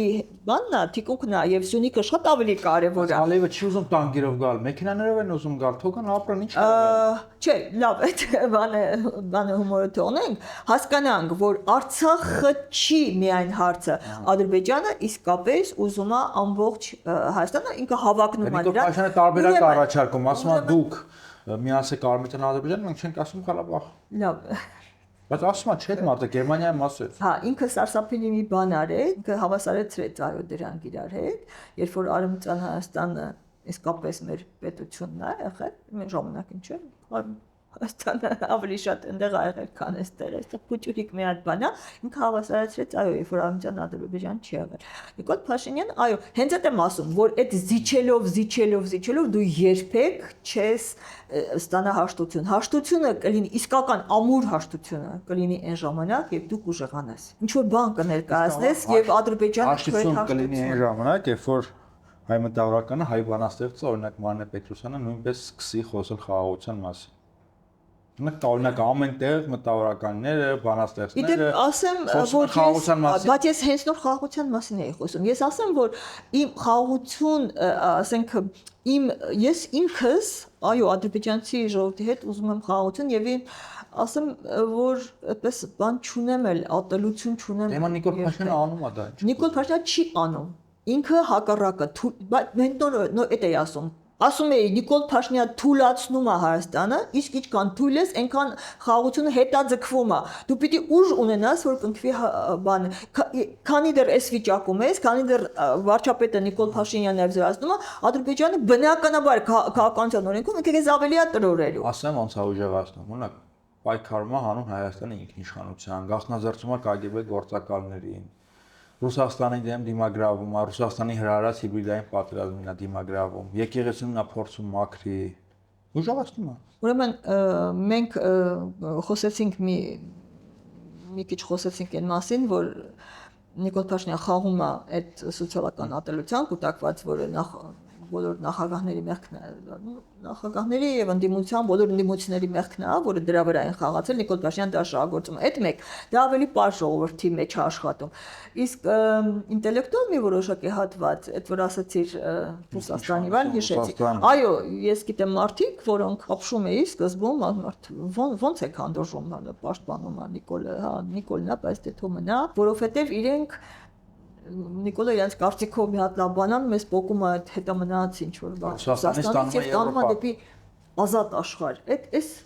ինչ ասեմ, ես հնացած թվում էր հնացած, բայց աշխատում է դեռ։ Ասեմ դες որ չկա այդ ազատ աշխարհը, այդ սկզբում ես էլ նոր սովետը որ քանդում էր, բոլորս այո մութ բան սովետից գնում ենք ազատ։ Ես գնացել եմ, ես ամենաշուտն եմ գնացել, իմ գրքերը թարգմանվեցին շատ արագ ֆրանսերեն, ես գնացի Ֆրանսիա, հետո եվրոպական համարյա բոլոր երկրներում եղել եմ, Ամերիկայում եմ շատ եղել, ազատ աշխարհում տեսել եմ նախ ինքնին այնպես չի որ դա այստեղ միայն մութեր, այնտեղ միայն լույսեր, էլի ազատ աշխարհը ունի նաև ասեմ կարճ շատ բան չեմ, ազատ աշխարհը մեզ պիտի խնդիր ունի, որովհետեւ ազատ աշխարհը կապիտալիստական աշխարհն է, Ամերիկան լրիվ ծայրահեղ կապիտալիզմը, Եվրոպայում դեռ մի քիչ։ Այնտեղ իշխում է փողը, իսկ փողը ամենամեծ բռնականն է։ Ասենք սովետական միությունը մարդիկ այո, կար գաղափարական ինչ-որ բաներ պիտի սուտ բաներ պիտի խոսեիր, դասագրքերում հիշում ես ինչեր գրած, դա վատ էր։ Գրականություն կար, չնայած վերջում այդքան ուժեղ չէր։ Դա վատ էր, անշուշտ վատ էր, բայց ասենք Ամերիկայում թվում է գրականություն չկա առաջինը, բայց իրականում կա։ Նախ ասեմ ձեզ, ես ինքս փորձով նկատել եմ, որ ասենք այդ սոցիալիստական այդ գաղափարները, բան լավ են, այտենց բաներ արած փափուկ ձևերով բացառված են, բայց դա էլ անգամ եթե չլինի, եթե փողն է ամեն ինչ որոշում, իսկ ոչ մեկը չի շղթում Ամերիկան, փողն է ամեն ինչ որոշում, հա, եւ ասենք Քիմ Կարդաշյանի նման մեկը, որը ասենք ոչ մի բան չունի քաղաքում, բայց իր ներողություն մեծ Տուտուզով դարձել է Ամերիկայի երևի ամենահարուստն է, երկրորդն է, երրորդն է արդեն։ Այսինքն, եթե փողն է իշխում, դա ամենից բռնականն է, դա նշանակում է բոլոր, արդյունք ես որպես բան եմ ասում, գրող որպես, այնտեղ միտքը եւ այլն չի, այնտեղ փողով դու կարող ես ամեն ինչ որոշել, դա ամենամեծ եւ ամենակարևորը մարդը, ես տեսել եմ, ասենք ապրել եմ, այդտեղ շատ բարեկամներ ծանոթներ իրենց տանը ապրում, ես տեսնում եմ, իրենք ինչով են առաջնորդվում, այսինքն ոնց է, ինչով է իրենց ժամանակը, ինչ են անում, աշխատանքը, որ հանգարց փողի մրցավազք է Ամերիկայում եւ ասենք ոնց ես մտածում որ հանգարց դու հետ չմնաս վազում փողից բացի կան նաեւ արժեքներ եւ պետք է ինտեգրվել այդ չէ այդ արժեքները արդեն չեն գործում հավասարություն ժողովրդավարություն ազատություն չէ դե դրանք հակապուտինիզմ մի խոսքով ուզում ասեմ բայց այդ բանը այդ շատ ասելու էլ կա չէ բոլոր տեսել են որ ամենքում այսօր ճգնաժամ է եւ ամենակարևորը Հայաստանը, ասենք, իդեպ, այն, որ ես պիտի սովետից փոխվեմ գնամ դեպի ազատ, դա ամենամեծ անկախությունն է, հա? Ես Հայաստանի անկախությունը, այդ միտքը նոր բան է, հետաքրքիր էր առաջացա մեջս, եթե մենք անկախ ենք, անկախը հենց այնա, որը իրեն չի պատկերացնում այդ բանի մեջ, ասենք Ռուսաստան, դեպս Ռուսաստանը չի, Չինաստան, Ռուսաստան, Ամերիկա այդ հաբանի մեջ ինքը չի պատկերացնում, որ ինքը կամ սրա կողմը պետք է լինի, կամ նրա կողմը պետք է լինի։ Իսկ կարծում եմ Հայաստանը իր պատմությամբ պիտի շատ բաներ ձեռն առնի, չէ՞ այդ պատմություն հիշել։ Իսկ ես կարծում եմ, օրինակ ես որպես գրող հենց գրականության պատմություն իմանալ, ես իմ ազգի պատմությունը գիտեմ։ Ես կարծում եմ, որ մենք քին ազգ ենք, մեզ այսօր ուժ է տալիս։ Տեսեք, մենք իսկապես քանակով շատ փոքր ենք, բանով, տարածքով, ամեն ինչով մենք թույլ ենք, չէ՞, շատերը դեպ ասում են թույլ ենք, դա էլ անդադ։ Մենք ուժ ունենք, եւ մեր ուժը հիշողությունն է։ Օրինակ ես, երբ որ զնամ այսօրվա աշխարհին, ես թվում է հույս չկա, իսկապես ինչ որ շատ անհույս վիճակ է աշխարհում։ Հա, այս կռիվների մեջ էս Թրամփ, Չինաստանն են, չի որ Չինաստանն էլ իր խնդիրներն է, չի որ շիացած են, ասենք դե մաուն չկա արդեն, բայց այնտեղ էլ շատ բան երկիր չի, ազատ երկիր չի։ Բայց if ես հիշում եմ պատմությունը, ինձ անկախ, երբ որ ես մտածում, ես հիշում եմ պատմությունը։ Հա, ես Տիգրան Մեծից սկսած, բանաստեղծները Ֆրիկին շատ եմ սիրում։ Ինքը այն ժամանակ ես հասկանում եմ, որ աշխարհը փոխվում է, այսինքն չի մնա, ոնց որ ասում է երկը։ Այսինքն դեմ եք որ Ռուսաստանից փոխվենք գնանք։ Ես կարծում եմ, որ մենք իհարկե մենք բանով, տեսակով ես շատ եմ այդ բանավեճին մասնակցել, մենք արևմտյան արժեքների կրող ենք, որտեղ նախ հիմնական եւ քրիստոնյա ենք, եւ շատ կարեւոր է, ես ինքս հավատացյալ մարդ եմ, բայց քրիստոնեությունը ես քանի որ ես վերջերս շատ ճամփորդեցի, ոչ քրիստոնեական, ասենք Հնդկաստան եւ ես հասկացա, որ ես քրիստոնյա եմ։ Դա քրիստոնեական պարտադիր չի հավատացյալն էլ, դե պաթեիզմն էլ է քրիստոնեական մշակույթի մաս։ Մտածողությամբ դու ոնց ես մտածում բաներով, ասենք Հնդկաստանում ես հասկացա ինչքան տարբեր է եւ ես շատ ուրախ եմ, որտեղ իդեպ ասեմ քրիստոնեության առանցքային բանը, իդեպ ես շատ սիրում եմ նախ քրիստոնեական են հունական բան, բայց ամեն դեպքում ես քրիստոնյա եմ, չնայել եմ շատ սիրում, այնտեղ ուժն եւ գեղեցկությունը քրիստոնեության մեջ առանցքային բանը արդարությունն է։ Եվ ես դա սիրում եմ։ Քրիստոնյա եք Աստծուն հավատալու տեսանկյունից թե մշակույթով, մտածողությամբ եւ աշխարհայացքով։ Արժեքային բաներով։ Նայեք, հենց այդ է ասում, արդարությունը, քրիստոնեության բանը Հիսուսը դա էր, արդարության արժեքներ, որտեղ մինչև այդ արդարություն չէր, Աստծուն հպատակվի եւ գնա դրա։ Թե չկպատժի։ Հա, թե չկպատժի, բայց գլխավորը այդ չի, գլխավորը այդ օրինակ հնդիկների մեջ արդարություն չկա։ Գիտես իրանց դրախտավոն, հա, հիշում ես, Նիրվանան բանա դատարկությունն է։ Հնդիկները ցավը հանելու համար ցավը հանելու համար ամեն ինչ են հանում։ Այնտեղ բան հիշողության կորուստ։ Այո, Նիրվանան, եթե դու չհիշես, եթե դու այդ ոնց որ ծխում ես, էլի, նարկոտիկա, չէ, ոչ մի բան է, էլի ցավ չկա։ Հետո հասարակությունը շերտավորված է կաստաների, վառնաների։ Հա, այդ էլ ուրիշ բան։ Սերնդեսերունդ ստրուկը չի կարող։ Ես ասեմ, նայեք, ես այս անընդհատ իմ գրքեր բաներում, բանաստեղծություններում անընդհատ ասում եմ հայոց վերածնունդ, հետո մանի ասում եմ ախր մի քիչ բան ես ասում, քիչ ոչ ռեալ բան ես գուցե ինքս ինձ էլի մտածում անի մի աս, բայց չեմ կարող չասեմ նորից եմ ասում, ու զգում եմ որ անդադ նորից եմ ասում, գուցե դրա մեջ ճշմարտություն կա։ Ես հավատում եմ, անկեղծ հավատում եմ։ Այո, վերացնունդին։ Բարեբախտաբար իմ կյանքը այնպես ժամանակին շատ եմ իսկապես տեսել եմ աշխարհի, այն բոլոր համարը Ավստրալիան մենակ չեմ տեսել Աֆրիկան։ Ես հավատում եմ, վերածնունդը հնարավոր է, երբ որ վերածնունդը գիտես եւ գալիս է եւ բանից լավ վիճակից, հա, այդ կլասիկ, բայց նաեւ բանից էլ է վերածնունդ գալիս։ Մենք պիտի վերածնունդ, ես հավատում եմ դրան, որտեւ իդեպ 88 հետ որ ասում ես ես 88-ը տեսել եմ, ախր 88-ն էլ տենց բան չէր էլի, ասենք ինքնին տենց չէր, ասենք մարդիկ ինչի՞ն, կարող ես ինձ ասել։ Հետո ասում են մարդիկ, չգիտեմ, գնացին կռվեցին հարստը, բայց այն մարդ ամենասկզբում մարդիկ ինչի՞ն լծվել փողոց, ինչի՞ն հավաքվել։ Արդ Ղարաբաղին, Արցախի Ղարաբաղին, այդ որտեղ այդ ձայնը Ղարաբաղի ձայնը իմ ականջում ինչի են։ Այն է, վերածնունդը։ Ուրեմն կար այդ մարդկանց մեջ։ Հասկանալի է, եկեք կար, բայց վերածնունդը պրոբլեմատիկ բառ է, այս վերածնունդը պետք է ծնունդ։ Ոնց թե։ Վերածնունդ։ Մանե, կարող է նաև սենց եք մտածել, որ մայն հաղթեք բանաստեղծ դառնալով, որովհետև կմնաք որպես անմահ հայ բանաստեղծ եւ սերունդները դες միշտ կհիշեն։ Չէ, սերունդների հիշելու հարց չի, եթե քո խոսքը ապրում է, ուրեմն դու ապրում ես։ Դա ինձ համար հստակ է եւ այս վերջերս Հայաստանում քրիստոնեության թե չէ խնդիրներ ունեին, խնդիրներ կան եւ ինձ շատերը ասենք երբ որ ես եկեղեցուն պաշտպանեցի եւ հիմա շարունակում եմ պաշտպանել, սկզբում զարմացած էին, ասում էին Մարնե, բայց դու ոնց որ թե աթեիստ էիր, ես գրել եմ դրա մասին, հա, ես աթեիստ եմ, այսինքն ես այդ դասական բանը, որ մարդը մայից հետո գնում է, չգիտեմ, դժոխքը, դրախտը, այդքան այսօրվա գիտության իմ գիտելիքները գիտության մասին չեն թողնում, որ ես դրան բառացի հավատամ, բայց սկզբունքորեն ես մանավանդ այս վերջերս երբ որ եղա ոչ քրիստոնեական երկրներում, ասենք Հնդկաստանում, էլի ուրիշ ես հասկացա, որ ես քրիստոնյա եմ, ես պիտի հակադրության մեջ չէ տեսնես, որտեվ քրիստոնեական արժեքները իդեպ աթեիզմն էլ է քրիստոնեական մշակույթի մաս։ Ես որ ես հիշում եմ Թուրքիայում, ես մեկին ինչ էր տղայանը, ուզում էի բացատրել աթեիզմը ինչ է, ինքը չէր հասկանում, ասում էր ինքը կարծում էր ես ասում եմ աթեիզմն է, որ Աստծո հետ ինչ որ վիճում է, համաձայն չի ասում էր, որ թե վիճում է։ Մի խոսքով հասկացա, որ իսկապես այդպես է աթեիզմը բան քրիստոնեական այդ մշակույթի դրական աշխարհ ձեր մուտքը ով դիմավորեց։ Ասեմ երբ որ ես արդեն սկսել էի գրել, բայց դեռ չէի տպագրվում, ես ասենք գիտեի ինչա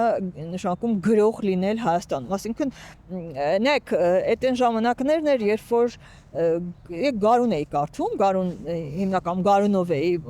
Մենագարնով չէ, բայց հիմնականում էլի, ես հիշում եմ Գարունը մեր փոստատարը, որ բերում էր, ուրեմն նայեք, մեր սեփական տուն էր այսօրվա մեր շենքի տեղում, եւ այդպես դիմացը այսպես էր, մեր տունն էր, այստեղ պապիս տուն, պապս տատս էին ապրում, եւ այդտեղ աստիճան էր, փոստատարը բերում էր աստիճանի գլխին դնում էր թերթերը, բան, ասենց փոստարկղ չկա։ Եվ ես դե պատուհանից որ նայում էի, տեսնում էի հենց վելա, իջնում էի, վերցնում էի, մերն էր տատս պապս թերթը, սա Դե թերթ էր լինում, բայց եթե Գարուն կար, վրան է Գարունն էր լինում, դե ամիսը 1։ Ու ես անդադ նամի ու վայ Գարուն եկել է, ու ես հիշում եմ, որ տեսնում էի, որ Գարուն եկել է, այդ դերևում էր։ Պետք է աշճանով սենից իջնեի, գնա հասնեի, ու ես ամբողջ սիրտս թխթխում էր, էլի, ընդ որում իմը չէ, ընդհանրապես Գարուն է։ Հիմա դժվար է այսօրվա մարդկանց բացատրել ինչ էր Գարունը, որտեղ այսօր ասենք ամսագիր բան արդեն համարյա չկա, սա on-line չէ, բան, էն Գարունը հրաշք էր, իդեպ ես հետո հասկացա, որ ամբողջ սովետի մասշտաբով ինքը հրաշք էր, այդպիսի ամսագիր ինքը այն ժամանակ դեռ սովետի վերջներ, բայց դեռ չգիտենք սովետի վերջներ, ինքը բերում էր ամբողջ այդ ժամանակակից մոդեռնիստ նոր գրականություն, ամեն ինչ, ես այնտեղով եմ կարդացել, ես նայած անգլիական թեկնոց դպրոց եմ գնացել, կարող անգլերեն այն ժամանակ այդքան չէի կարդում, հայերեն կար էդի։ Եվ այն ժամանակ, ասենք, բանաստեղծության մեջ այդ բաններ Հովհաննես Գրիգորյանի սերունդներ եկել հիմնական, Հովհաննես Գրիգորյան Նեդոյան Եվ իրենք պես կռիվ ունեին Սիլվա Կապտիկյանի սերնդի հետ, ինչ որ դե իրենք ավելի ազգային պարզավան բանաստեղծություններ, լավանդական բանաստեղծություններ, իրենք ավելի այսպես Ես Հովհաննես, իդեպ հետաքրքիր է, չէ՞, հիմիկ բանաստեղծություններս եթե ովցից անթեն շատ կարճ են, չէ՞, այսպես Հովհաննես Գրիգորյան գիտեք ինչ երկար, բայց ես իմ տետրում ունեմ այդ ժամանակաշրջան եւ ես Հովհաննես Գրիգորյանական շրջան ունեմ, որ իրա նման էի գրում, հետո կտրուկ անցում կատարեցի դեպի կարճ։ Այդ ժամանակ էր, որ ես մտա եւ բանաստեղծները, ասենք, ինչ էր նշանակում բանաստեղծ լինելը ասենք, որպեսզի մի քիչ ավելի կենցաղային լեզվով բացատրեմ, հիմա ասենք, եթե այն ժամանակ միլիցիա էր, ոստիկանը, միլիցիան հիշում են, այսօր միլիցիան կանգնացներ մեքենան եւ դու ասենք գրողների միլիցիան տոմսը, ես չի, բայց ես հաստատ գիտեմ, ում կարող է քաշնել, տոմսը ցույց տաս անցնում էր, բան էր դա, ամենաբարձր բանն էր, բայց ես մտա եւ իմ առաջին գիրքը, այսպես Գարունում տպագրվեց, հետո առաջին գիրքս տպագրվել է 93-ին, երկրաշարժաթեն եղել էր եւ այնտեղ մի իտալացի Մարիո Կոսու իր որդին զոհվել էր եւ իր որդու հիշատակին այդ երկրաշարժ ժամանակ եկել էր օգնել էր Հայաստանին, կարծեմ բժիշկ էր ինքը։ Եվ իր որդու հիշատակին ինքս այն շարքով օգնում էր բանաստեղծների հրատարակմանը, ես այդպես այդ շարքով եմ հրատարակել, կոչվում առաջին գիրքը, իմ առաջին գիրքը։ Եվ բավական ոճով տարբեր է։ Հարցը սալկե բան, ձեզ գրողների աշխարհում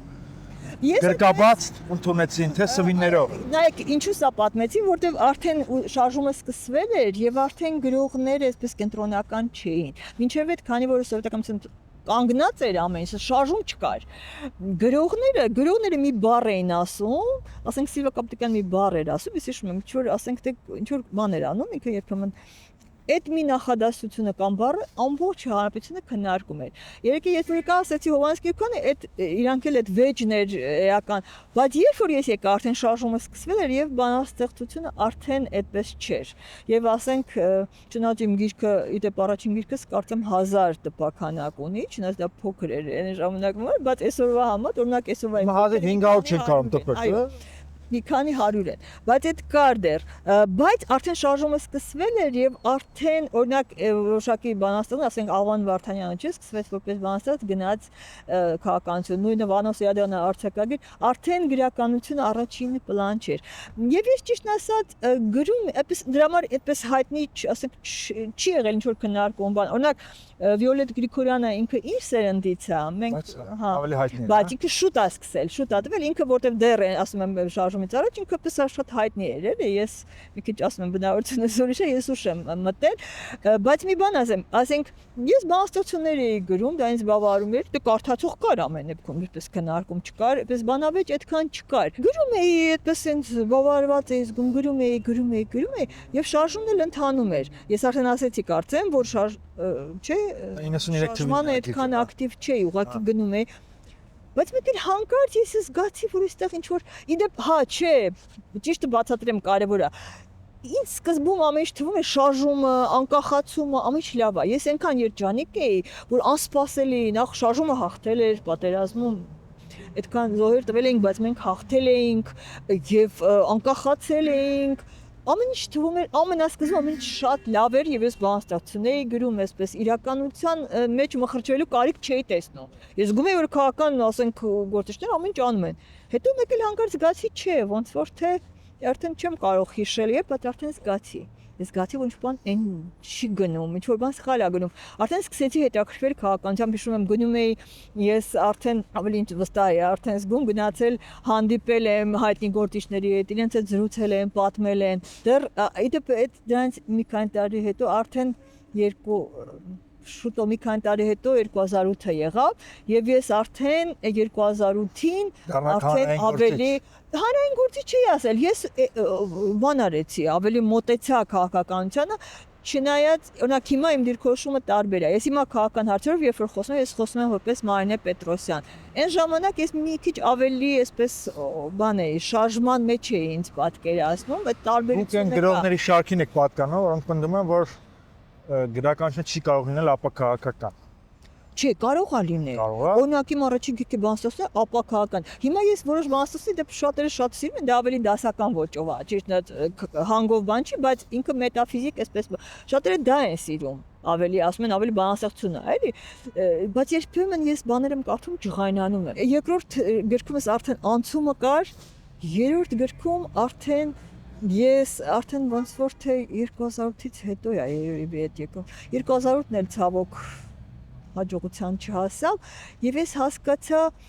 ես այդ շարժումից հետո ես այդ շարժմանը ուղղակի այսպես ինձ պատկերացնում եմ այսպես օգնող, հա, այդպես այսինքն ինձ թվում էր քաղաքականությունը ամեն ինչ կանի, էլի հույս կանի, հավատան այդքան մարդ հանելը, ես կողքից հետո հասկացա, չէ, դա ճիշտ չի, օրինակ ես հիմա այդպես չեմ անում։ Հիմա եթե ես քաղաքական հարցերից խոսում եմ, ես խոսում եմ որպես բանաստեղծ Մարինե Պետրոսյան։ Ես կարող եմ այս կամ այն շարժման ասել, իմ կարծիք ասել, բայց արդեն ոչ մի շարժման ես այդպես չեմ հարի։ Ճիշտն ասած, չգիտեմ դա լավ է թե վատ, բայց փաստ է, այսօր քաղաքականությունը այսօր առաջ է կանգնած եւ ես կարծում եմ այս փակուղուց մի օր դուրս կգանք Երևանի շուտ դուրս գանք, որտեվ դուք ձեզ մի հատ ասեմ նախադասությունս, ես կարծում եմ այս գրողները այդ իմաստով կարող են շատ գրողները չասեմ, ես լավ, մի քիչ անհամեստ անջում, բայց որտեվ անդադ ասում էի գրողներ հիմա զգում եմ որ չի կանում այդ շարժում չի լինում ստեղծել ինչ որ բան։ Ակումբը չի ստացվում։ Հա, չի ստացվում։ Դե ամեն մեկը իր պատճառից չեմ ուզում մեղադրել։ Ես ասում եմ ես, որովհետև բանաստեղծները մենակ էլ կարող են գործել։ Մենք, եթե մենք խոսքի դաշտում, իսկ հայերիս համար խոսքի դաշտը ամենակարևոր կան մի քանի ազգեր, բոլոր ազգերի համար այդպես չի։ Խոսքի դաշտում մենք այդ բանը հուսահատությունը ինքնա սեփական ազգի նկատմամբ այդ հավատի կորուստը վերականգնենք, մենք ոտքի կկանգնենք։ Եվ դա դուք ձեզ համարում եք սովետական Հայաստանում կայացած բանաստեղծ թե անկախ Հայաստանում։ Այդ շատ հետաքրքիր հարց է։ Իմ ասացի առաջին գիրքը 93-ին է, լույս տեսա, այսինքն իմ բանաստեղծական սկիզբը Հայաստանի անկախացման հետ է համընկնում, եւ ես սովետը միշտ հստակորեն ատել եմ։ Իդեպ ես հիշում եմ, ես փոսի դպրոցն եմ գնացել, այնտեղ շատ ակտիվ բան կար, նաեւ շարժումներ կային։ Սովետի վերջին ժամանակների հետաքրքիր շարժումներից մեկը, երբ որ փորձում էին լեզվի հարցներ, երբ որ սովետում փորձեցին, նայեք, Հայաստանում համարում էր որ կա պետական լեզու ռուսերենը, բայց նաև հայերենը, երկրորդ պետական լեզուն հայերենն էր։ Հետո փորձեցին, չգիտեմ, տեղյակես այդ բանի մասին, փորձեցին դա փոխել եւ պետական լեզուն հանել, կարծեմ։ Այդ ամբողջ սովետականությունը դրա դեմ նվազում եղավ, ամենաուժեղը Վրաստանում եղավ, իդեպ, բայց Հայաստանում եղավ ցույցեր, ես հիշում եմ մենք մասնակցել այդ ժամանակվանից մեր դասարանում այսպես շարժում սկսվեց եւ ասինքն մենք սովետին դեմ ենք եղել, մանավանդ ասում եմ մեր փոսի դպրոցը հայտնի էր որպես ավելի այդպես քանի որ անգլերեն էր, չի, ավելի կապ ուներ, ավելի բան էր, անդիմադիր, ասենց ասեմ դպրոց էր։ Եվ շատ ուրախ էի որ սովետը քանդվել է եւ հիմա էլ ուրախ եմ խոշոր հաշվով, բայց երբ որ ժամանակ անցավ եւ ես դուրս եկա շատ գնացի Եվրոպա, Ամերիկա եւ այլն, ես հասկացա մի շատ կարեւոր բան մի քանի հարց։ Նախ սովետը այո, վերջում արդեն նախ Ստալինի ժամանակները ես չեմ տեսել, այն ժամանակ հայտնի բռնակալություն, բռնադատ, այդքան սարսափներ, Ստալինյան եւ այլն, Բրեժնևի ժամանակում, այն ժամանակ էլ արդեն չկային այդ բաներ, բայց կար սուտ։ Ամենտեղ պիտի ստեիր, ասենք դասագրքեր մի բան է գրած, ոչ մեկը դրան չէր ատում, պիտի ասեի, որ քեզ գնա։ Էդի կար։ Եվ սովետը փլվեց, բայց երբ որ ես գնացի աշխարհում պատտվեցի, ես հասկացա, որ սովետը ամեն դեպքում, ասենք պետք չի տալ։ Իդեպ ես Ամերիկայում նկատեցի շատ հետաքրքիր ֆենոմեն, այսինքն չնայած հիմա էլ անց Ամերիկայի գնալու կարծես տեսնել, ամերիկացի սովետն ասում են ռուսական իմպերիա, ռոսիյսկա իմպերիա, չեն ուզում շեշտը դնեմ այդ կոմունիզմի կառուցումը, որ սովետը կառուցվել էր կոմունիզմի կաղապարի, իրանց համար դա վտանգավոր է։ Ամերիկայում դա իրանք այդ եւ Սովետը ներկայացնում է ռուսական իմպերիա, բայց սովետը ռուսական իմպերիա չէր։ Սովետը ունի 4 հիմնադիր, 4 հանրապետություններ։ Այո, Այսինքն եւ գլխավոր գործիչները Ռուսաստան, Ուկրաինա, Բելարուս եւ Անդրկովկասյան ֆեդերացիա։ Բոլշևիկների ամենագլխավոր դեմքերը մեկը Շամյանն էր, մեկը վրացին մոռացա անունը։ Օրջոնիկիձին, այո, հрьяաներն էին շատ ակտիվ, ռուսները տենց փոքրամասնություն էին համարը։ Եվ ինքը հեչ ռուսական չէր, իմպերիա չէր։ Բայց մի հատ միտքս ավարտեմ։ Ես հասկացա, որ սովետը ունի մանավանդ իդեպ այս երբ որ Հայաստանը մխրճվեց այդ սոցիալական խնդիրների մեջ եւ մարդկանց մեջ ուժեղացավ այդ բանը, որ մի մասը աղքատացավ եւ մարդիկ հենց եւ դա մեզ խանգարեց, ասենք ընդհանրապես այսօրվա վիճակը դրա արդյունքում աստացվել, որ մարդիկ սոցիալական անհավասարությունը քաղաքական դաշտում ելք չգտնվեց դրանից եւ մենք կապիտալիզմը բանարեցինք եւ այդ ժամանակ հասկացա, որ սովետը նաեւ առավելություններ, ասենք այն, որ սովետում կար իսկ ասին կոմունիզմ նպատակը կոմունիզմը չէր կառուցվել, բայց սոցիալիզմ կառուցվել էր։ Թերություններով անդերձ, բայց սոցիալիզմ կար Սովետում եւ այդ սոցիալիզմը ուներ լավ կողմեր եւ կարելի էր լավ կողմեր վերցնել, ոնց որ ասենք Իսրայելում։ Մի բան էլ ասեմ, իդեպ բանում հասկացա, Ամերիկայում հասկացա, որ սովետական, օրինակ ամերիկացիների հետ երբ որ շփվում ես, երկու բան կա։ Ես կոնկրետ չերկացնեմ, կոնկրետ դա առաջին անգամ ոնց եմ հասկացել, չեմ պատմում, բայց հիմա ինձ հստակ ամերիկացի հետ երբ որ խոսում ես, հայ, դու հայ ես, Մարինե Պետրոսյան, հասկանում եմ, որ հայ ես, եթե չհասկանալ ասում ես, որպես հայ, դու կարող ես ներկանալ, ասենք, հայը ինչով է, իրեն հիշում են եղերն է, ասենք, եւ այդ դեպքում դու, այսպես անարդարվածն ես, ինքը քեզ այսպես շոյում ակո ուսը, որպես հզոր ես, դու կոտորվածն ես։ Եվ դու կարող ես, ես իմ փորձով գիտեմ, ես ամերիկացիների հետ առաջին անգամ այդպես նկատեցի, որ հիշատակեցի սովետական միությունը, որ սովետական Հայաստանից է, տարիքով ամերիկացի էր, դու հիշես, ինքը իմ հակառակորդն էր, Եվ ես զգացի ոնց փոխվեց հարաբերությունը, ասենք, այն մեկը էս հարաբերությունն է, այս մեկը էս հարաբերությունն է։ Եվ ես այդ խոսակցությունից հասկացա ինչ տարբեր է։ Եվ ես հանկարծ հասարակ բան գիտեի, բայց զգացի ինչ նշանակում, որ դու գերտերության բան ես եղել, քաղաքացի ես եղել, եւ ես հասկացա դա ինչ կարեւոր է այսօրվա համար, որտեղ եթե նայենք մեր քաղաքական, ասենք Հայաստանի պատմությանը, Լևոն Տեր-Պետրոսյանն այդ նախագահները եւ այսօր վերջը, դա հենց օրինակ Լևոն Տեր-Պետրոսյանի իհարկե իր տաղանդն էլ կա, իր այդ քաղաքական գործի ասենք խոշորությունը, բայց նաև գալիս էր սովետական միությունից, որովհետև ինքը այդպես եւ մենակ ինքը չէ, ընդհանրապես եթե նայեք անընդհատ մենք ասում էինք նոր քաղաքական ուժեր, նոր քաղաքական դեմքեր չեղան, ինչու չեղան, որովհետև այդ ամբողջ այդ սերունդը սովետական միությունը ինքը ինչ նշանակում աշխարհի գերտերություն, աշխարհում երկու գերտերություն կար, մեկը սովետական միությունն էր, դա քեզ մասշտաբ է տալիս մտածողությամբ, այդ մասշտաբը քաղաքականության մեջ կարևոր է, այսօր Հայաստանը այսքան փոճուրիկացել է Եվ մենք պիտի դա ընդունենք եւ հասկանանք, որ մենք սովետական միության այդ բանը, իդեպ ասեմ, դա ինձ էլ է առնչվում, որովհետեւ ես որպես երեք չէ, մի քանի օր առաջ Վիոլետ Գրիգորյանի հետ հարցած ինքն էր ինձ հարցած, դրա մասին էինք խոսում։ Ասում եմ Վիոլետ, մենք պարտք ունենք, մենք այդ նույն սերունդն ենք, չէ՞, մենք Վիոլետի հետ։ Այդ սերունդը, որը սովետը տեսել է, նոր սերունդը անգամ մարդիկ տաղանդավոր են արեն, բայց իրանք այդ բանը չեն տեսել, իրենք դա չեն կարող, մենք պիտի անենք, դա մեր պարտքն է։ Դա շատ կարևոր է այդ մենք տեսել ենք այդ։ Ես դա ուժ է տալիս եւ տալիս է մի բան, որ այսօրվա սերունդը չունի։ Մի փոքր խոսենք նոր գրքի մասին, սա վերջին գրքն է, հա՞։ Վերջինն է, հա, շատ նոր չի, արդեն անցած տարի է։ Եվ արդեն ասացի, հայրենիք է կոչվում։ Պատերազմի մասին է։ Այդ գրքում հավաքված են, ես իրեն բաժանել եմ 3 մասի, որոնք պատերազմից առաջ, պատերազմի ժամանակ 3 կարծեմ բանաստեղծությունն է եւ պատերազմից հետո։ Այս պատմեցի մի քիչ առաջ Կոզմաս Պապիս, այս իր հետ եմ խոսում, այստեղ դե պատերազմից առաջ արդեն հիմնականում այդպես ես այդ ժամանակ եմ ստացի այդ թղթերը բանանել եւ գրելցի այդ դրա համար այստեղ շատ կան։ Այստեղ մեկը Դանիել Վարուժանի հետ եմ խոսում, ասեցի, չէ, հայրենակից ենք։ Լավ։ Բարև պապ։ Բարև պապ, ես գտա քեզ։ Ներիր, ես այսքան ուշ գտա քեզ ու հիմա ասում եմ բարև։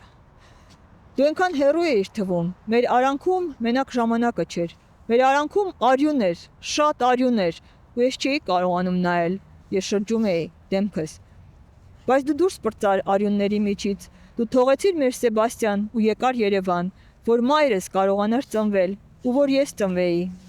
Պապ դու բժիշկ էիր, զինվորական բժիշկ։ Երեկ ես գտա քո նկարը թուրք զինվորականների հետ։ Դու բժիշկ էիր եւ բուժում էիր նրանց, ովքեր սպանել էին քո եղիազար եղբորը։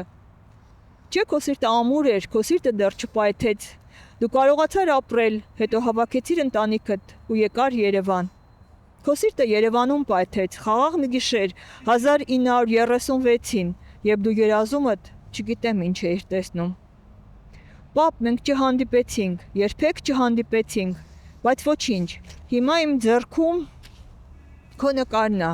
քո աչքերը նայում են ինձ, ու ես գիտեմ քո աչքերն ինձ ինչ են ասում։ Մանե մի հատ բանաստեղծություն Հայաստանի վերածննդի մասին եւ ավարտենք։ Դες այդ նոտայի վրա ուզում եմ ավարտել։ Վերածննդի։ Դու ասում ես, չէ՞, վերածննդի մասին ինչ որ մենք վերականգնվելու ենք, հզորանալու ենք, դες ինչ որ բանաստեղծություն։ Ինքը Մանուկ Դավիթն է։ Այս Դավիթի մասին այդ իմ չհարցրել, իմ կյանքումս կարդած առաջին գիրքը Սասունցի Դավիթն է։ Նայիրի Զարյանից Սասունցի Դավիթը։ Նայիրի Զարյանի մշակման։ Ես իդեպ այդ դպրոց չէի գնում, ես շուտ էի տառերը սովորել ու ինքն կարդացել էի։ Այս տառերը տատիկիս հարցնում է, ասում է, «Էս ինչ բառ է», ասում էր, ասենք, այդտեղ գալիս, ուրեմն ես G-A-L-I-S ու տես սովորել եմ։ Ես շատ ջահել չեմ արդեն ու կարող է չտեսնեմ ես իրան, բայց գիտեմ ինքը ճանապարհ է ընկել հեռու դաշտերով։ Նորից ճանապարհ է ընկել ու գալիս է դեպի մեզ,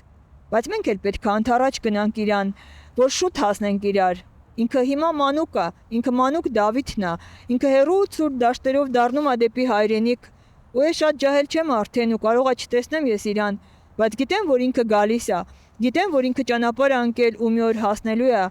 անպայման հասնելու է ու լինելու է, նորից լինելու է հաղթանակ։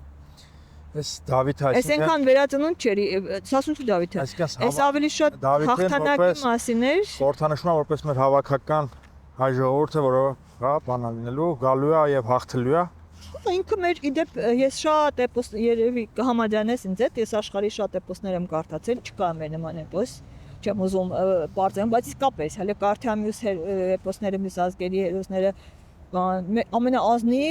ամենաազնիվ ազնվությունը կենտրոնականն է, չկա տենց էպոս, անկեղծ, ու տես որ ասում են մեր ժողովուրդը շատ են ես վերջերս, բայց այդ էպոսը ժողովուրդն է ստեղծել, Պար ժողովուրդն է ստացել, պարզերով ո՞նց է ստացել այդ էպոսը, ուրեմն իրա մեջ կա այդ ուժը։ Դավիթը գալու է։ Գալու։ Ինքը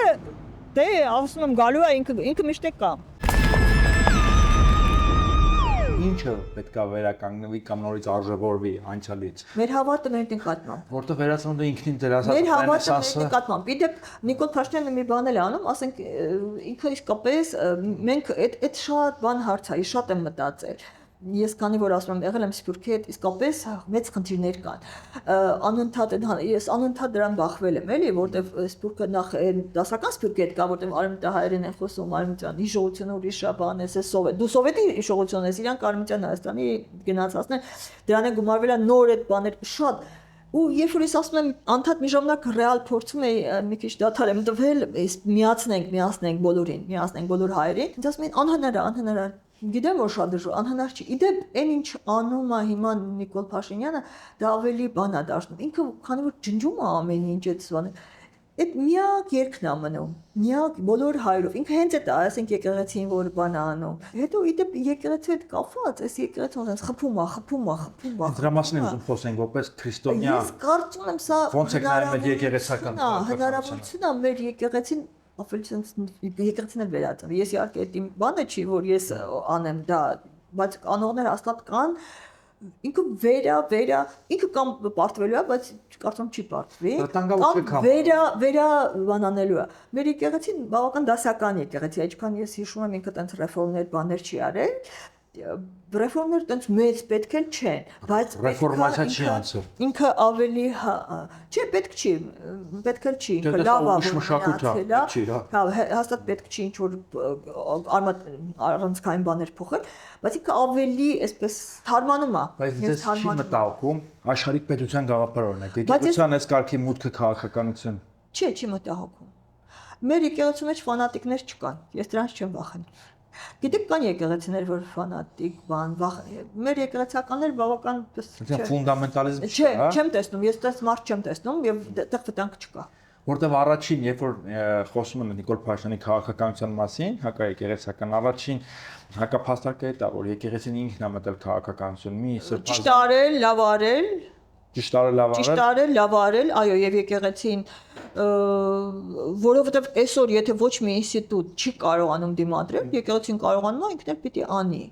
Եվ ինքը լավ էլ անում է, ասենք, ինչ ասեմ։ Իսկ կարող է փոխակերպի թեոկրատիայի։ Թեոկրատիայի ինչ որ որոշակի ձևեր ես դրանից չեմ վախենում, ասում եմ, այդտեղ չեմ տեսնում, էլի այդտեղ դիկտատորական ինչ որ հակներ, ով, ասենք Բագրատ Սրբազանը, որ բանդում է,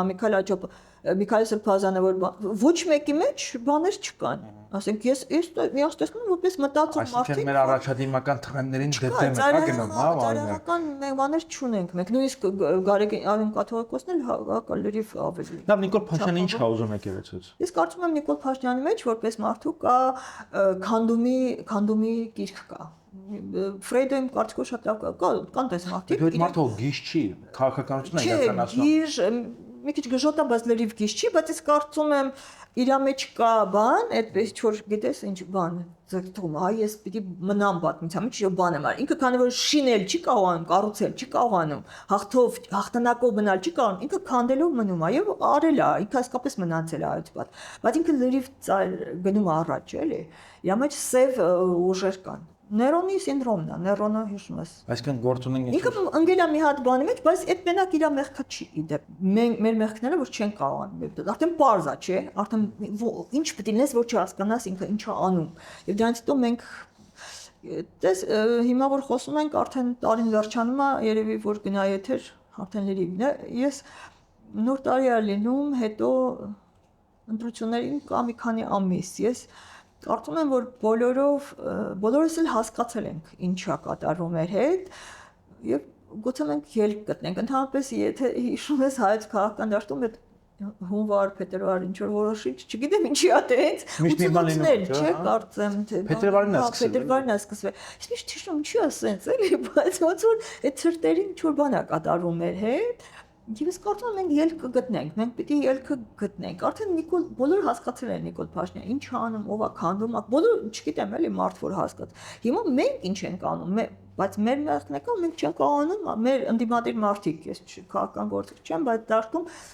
պետքա ձևը գտնել, բացահայտ միացում, ասենք լրիվ մի կուսակցություն անհնար է։ Նիկոլ Փաշինյանը օգտակար գործանում ենք չենք հասկանում։ Մաքրում է երկիրը։ Ազգյան ախորները մարդը մաքրում է։ KGB գործակալներին նա գաղտնազրծում, երկիրը փորձում է վերաձևի, ինչ-որ փոքրիկ ռեֆորմացիա իրականացնի, հա, ճակերտների մեջ փոխի, այն սխալ կյանքը մենք ապրել ենք, ուղղակի մենք համառենք ավանակի պես ու չենք հասկանում։ Ես կարծում եմ բոլորը հասկացել ինքը բան է անում։ Նախ ինքը իդեպ եկեղեցին բան, ինքը իմ կարծիքով ասում ես ինքս այդպես հավատացյալ չեմ, սկզբում կարծում եմ ինքը հավատացյալ է, բայց իմ կարծիքով չէ։ Ինքը քրիստոնյա չի։ Կեղծում է, որովհետև անհնար է, ասենք, չի այդքան հիմար ասենք լինել, էլի քրիստոնեական բոլոր բաներին հակասում է իր արածը, ինքը քրիստոնյա չի։ Բայց ինքը ներկայանում է որպես հայ առաքելական եկեղեցու ծնկի է գալի ներկայանում որպես չէ, Աստված, բանը չէ, այդպես չի, ներոին չէ, ներկայանում որպես քրկիչ, չէ։ Չէ, իսկապես եմ ասում, ես ժամանակ ծնկի է գալիս։ Այսինքն լրիվ ճիշտ ծեսանում է։ Գալ ավելի մուսուլմաններն է ոնց է։ Բայց մեր պատրակի ժամանակ դրվագներ կան ու շատ հաճախ որ պետք է ծնկի գաս։ Բայց չեմ հիշում, իմ կարծիքով մուսուլմաններն են անդադ գետնին բանը։ Մուսուլմաններն են, բայց մեր պատրակն էլ ծանր ծես է։ Բայց վերջերս նկատել էի, ես մինչև վերջերս կար տենց որ ծես։ Ես քանի որ աստվածաբանության ֆակուլտետն եմ ավարտել, այդ ծեսը շատ։ Բայց ես չի նկատել։ Պատրակը ծանր ծես է, պետք է ինձ որ կանգնես, ծնկի գաս, կանգնես, ծնկի գաս։ Ես իդեպ Թուրքիայում, երբ որ Թուրքիայում էի, այնտեղ բան է, անդադ նկատում էի։ Ես մի հատ Թուրքար այնտեղ որ վիճում էի, բան չէինք այդտեղ իրար հետ ինքը մեր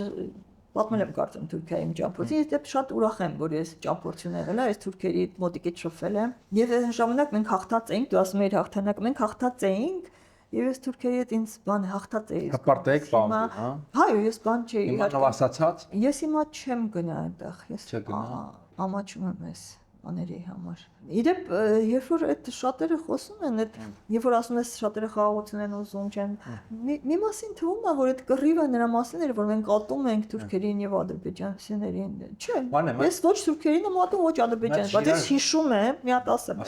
ես հիշում եմ ինչ ա եղել եւ ես ուզում եմ անկեղծ, շատ եմ ուզում։ Թուրքերից առավել շատ եմ ուզում, ադրբեջանցիական բայց իրանց հետ եմ ուզում։ Իրանք թուրքերը խոշորաշու իրանք աղբերներ են, հա։ Ուզում եմ խաղաղություն, բայց մինչև մենք ոտքի չկանգնենք խաղաղություն չի լինելու։ Իրար լիպարիցիանական հարց եմ ուզում տալ։ Դուք իսկապես կարծում եք, որ թուրքերը քնում, արթնանում են ու մտածում են հայերին կոտորելու մասին մենակ։ Չէ, իրենք ընդհանրապես կոտորելու մասին չեն մտածում։ Իրենք Հայաստանը ոչնչացնելու մասին են մտածում։ Հայաստանի մասին դե չէ, ամեն օր հիշում են իրենք։ Հա, իդեպ թուրքերի հետ որ խոսում ես, այդ Թուրան որ ասում են, չէ, շատերն ասում են, իրանք հիշում են, որ իրանք Թուրանից են։ Ես զարմացել էի, ես որ Թուրքիայում էի, բանը ես կարծում եմ իրենք կասեն, իդեպ շատ հայեր տենց են պատկերացնում։ Կասեն մենք ստեղ ենք, դուք եք, չէ, որ ասում ենք մեր հողնա, չէ, կասեն չէ, մարդ մենք ստեղ ենք եղել, չէ, իրենք դες չեն ասում, իրենք շուտով հիշում են, որ իրանք Թուրանից են եկել։ Եվ Թուրանը իսկապես իրենց համար հայրենիք է։ Ես իդեպ բան արեցի, զարմացա, սկզբում հետո եւ մենք իսկապես ընկած ենք այդ արանքում։ Այսինքն, եթե մենք տրամբանական բոլոր օրենքները իրանք պետք է ուզեն, որ մենք չլնենք, կամ իրանց հետ խառնվենք, իդեպ այդ էլ է վարիանտ։ Այ որ Նիկոլ Փաշինյանն ասում է, իրանք ուզում են որ ամոթ լինենք, ուղղակի։ Չէ, իրենք կամ մենք պիտի պարզապես լավ ապրենք, Նիկոլ Փաշինյանը հաղթիր է բան, մենք լավ ապրող դառնանք, իդեպ Օսմանյան Թուրքիայում էլ, քանի դեռ մենք ուղղակի, այսինքն ոչ մի քաղաքական իշխանություն, բայց աշխարհներ էպես, 10 որ դարերն էին, դեռ, ասենք 17 բան, չէ, որը ժամանակ այնքան ռեալ չէր ինչ որ հիշողություն, որ հայեր պարզապես ապրում էին եւ վատ էլ չէին ապրում հիմնականamente քաղաքներում։ Երբ որ ամբողջ աշխարհում սկսվեց ազգային վերածնունդը, հիշում եք, ասենք սկսեցին ազգային պետությունները, այն բան կայսրությունը քանդվեց, Ավստրիա-Հունգարիան քանդվեց, այսինքն բոլորը սկսեցին բան անել, բնականաբար նույն բանը եկավ բուլղարները Թուրքիայում։ Այդ ժամանակ թուրքերը սկսեցին տեսա որ հայրը ոտքի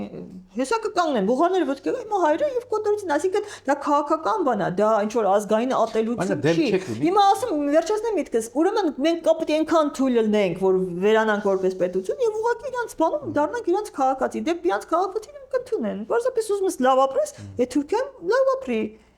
Եթե դու քաղաքականապես անկախություն չունես, այսինքն պետություն չես ուզում, դու ուզում ես լավ ապրել, իրաց չես խանգարի։ Կամ այդ տարբերակն է, դա իրանց համար ամենալավ տարբերակը։ Կամ պետք է քեզ ընդհանրապես վերացնեն։ Մանեք դեք ինձ ինչ է դուր չի գալիս, որ պետությունը լավ ապրելը ու հոգեոր արժեքները միշտ հակադրվում են իրար։ Չէ, չպետք է հակադրեն։ Չգիտեմ, ես չեմ հակադրում։ Ես շատ կուզենա, եթե ինձ ասենք, ես բան ունենա, մի հատ փայտիկ ունենայի, այդ փայտիկը ինչ անի, ես կանեի, որ Հայաստանում իսկապես մարդիկ լավ ապրեն։ Իդեպ փայտիկով չի, ես կուզեի, որ եկողները այդ բանը անեն։ Մենք իդեպ դա շատ դժվար չէ, մենք այնքան քիչ ենք թվով, որ այդ քիչ լինելը կարող է օգնի, մենք իսկապես մենք փողել ունենք էլի դրսում, այդ փողը ուղղակի ձևը պետք է կազմակերպել։ Դրա համար ասում վայրի կապիտալիզմը այդտեղ չի աշխատում։ Դու պիտի այնպես անես, որ Հայաստանում ապրողները իսկապես ապահոված են փողով, իրանք դրա հետևից չվազեն ամբողջ ուղեղները այդտեղ չի, բայց դու հոգեբանական դաշտում, արժեքային դաշտում քո դու պիտի ստեղծես, որ դա չլինի գլխավորը, դու դա պիտի ունենաս, որ դրա մասին չմտածես, բայց այդ որ անդադ ասում էի Վիոլետտենից այդ վիճումներ, այդ վերջին բան ասում էի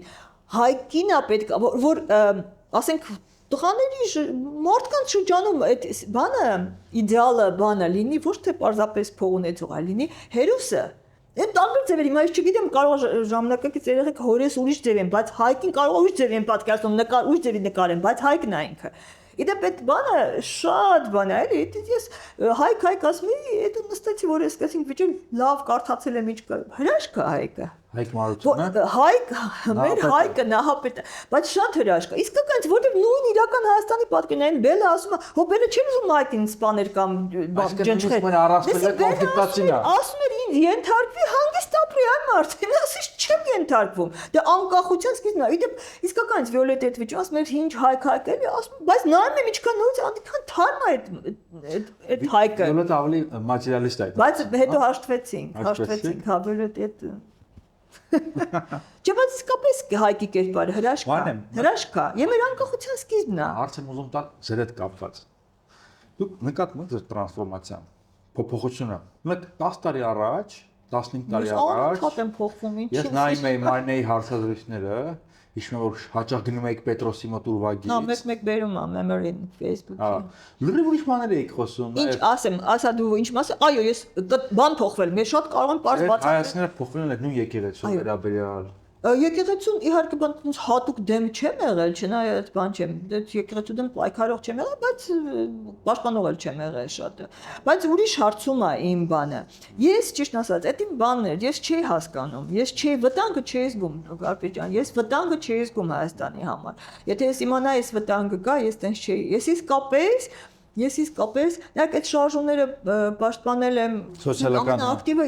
Լևոն Տրեպետրոսյանից կա 2000-ի շարժումներ, այնպես չի որ հետո որ ես իրան քննադատեցի շատ հարցում, հիմա կարող է ես էի սխալ հարցը դա չի, քննադատին ինձ ասում եմ Մարնե, բայց դու Արցախի հարցում բաներ, բայց ինչի եմ ես իսկապես մտածում եմ, էլ ինչի ես պաշտպանեցի այդ շարժումը, որտեղ ես նայ Տրեպետրոսյան շարժում այդ ժամանակ որ եկավ, ցավոք հիմնական սոցիալականի վրա չէ կենտրոնացավ, էլի։ Թալանչիները շատ իմ կարծիքով սխալներ դա Լևոնի։ Բայց Ղարաբաղի շարժման մասին էր խոսում։ Քիչ էր խոսում։ Սխալ էր։ Ավազակապետությունը մի բան ասեմ, ես ինքս այդ թալանչիներ բաներ, ես ինքս լավ չեմ ապրել այդ բանային, բայց այդ ինձ համար երբեք էական չի եղել, որ ես ասեմ թալանչիներից թալանչ, երբեք։ Չնայած ես որ բանը մնար, այդ սովետը մնար, ես հիշում եմ առաջին բանաստեղծություններս, որ հրապարակվել են գարուն, դեռ սովետներ գնացի, գիտես ես կարճ տողերով եմ, չի գրում։ Այդ ամենի այն ժամանակ տողերով էին փողը հաշվում։ Ուրեմն ես հասցրել եմ 1 թե 2 հոնորար ստանալ սովետական միությունում, ասում եմ, տողերով էին հաշվում, դե բանաստեղծության քանի տող է, այդքան փող էին տալիս։ Դե ես էլ կարճ տողերով եմ գրում, ասենք ամեն բառը համարյա մի տող է։ Ու ես գնացի, ես հիշում եմ այդ շենքը, այդ մամուլի շենքը, ինքան փող տվեցի, ես շշմեցի։ Հիմա այդ սովետը մնար, ես էլ գրեի, դե սկսում էր արդեն շարունակվում էր։ Ես լավ փող կունենայի։ Սովետը քանդվեց, բայց ես չեմ տխրել ախր, որ ես փող չունեմ, ես ոչ մի բան, ոչ աշխարհ, ոչ մի փող չես ստանում։ Դե շատ-շատերը ասում են, որ դուք սովետի ժամանակ իսկապես հրաշալի բանաստեղծ էիք 90-ականներին, բայց հետո փոխվեց։ Նայ, այդ պատմեմ այդ պատմությունը հետաքրքիր է։ Առաջին գիրքս տպագրվել է այն գարունում, դեռ սովետը չէր քանդվել։ Ընդ որում պերեստրոյկան սկսել էր, ես հիշում եմ։ Ու անդադ հայր դե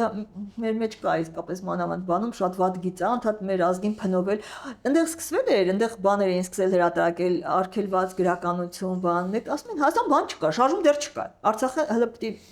մի քանի ամիս հետո կարծեմ Անկորդ ասում են, իսկ ժողովուրդը ոչ մի բան չի անում, հանգիստ ոչ բաներ կան արգելված գրողներ կան, չնայած մեր գրողները հիմնական տպագրված էին դեռ սովետի ժամանակ։ Բան չեմ, ես էլ հիշում եմ վեճի մեջ ասեցի, ինչ եք այս ժողովրդին անդադ բանան ու ես հիշում եմ այդ վեճից մի քանի ամիս հետո սկսվեց Արցախյան շարժումը, այս ժողովուրդը հրաշք է, բայց ասում ես դե ասեցի այն ժամանակ ակտիվ չեմ մասնակցել եմ, հետո ակտիվացել եմ, բայց ակտիվատ նույնիսկ այդ երբ որ սկսեցի շարժումներ 2008 բաններ, մի քիչ դրանից մի քիչ առաջ գնում էի հանդիպում էի բան Բայց էլի զարմանալի բան էլի բանաստեղծություններից որ նայես բանաստեղծությունները մի կապ չունեին այդ իրականության հետ միանք մետաֆիզիկ այն առաջին գիրքս երկրորդ գրքի հիմնական մասը չէ մետաֆիզիկ բանաստեղծություններ էին առաջին գիրքս կոչվում է առաջին գիրք Ուզում ասեմ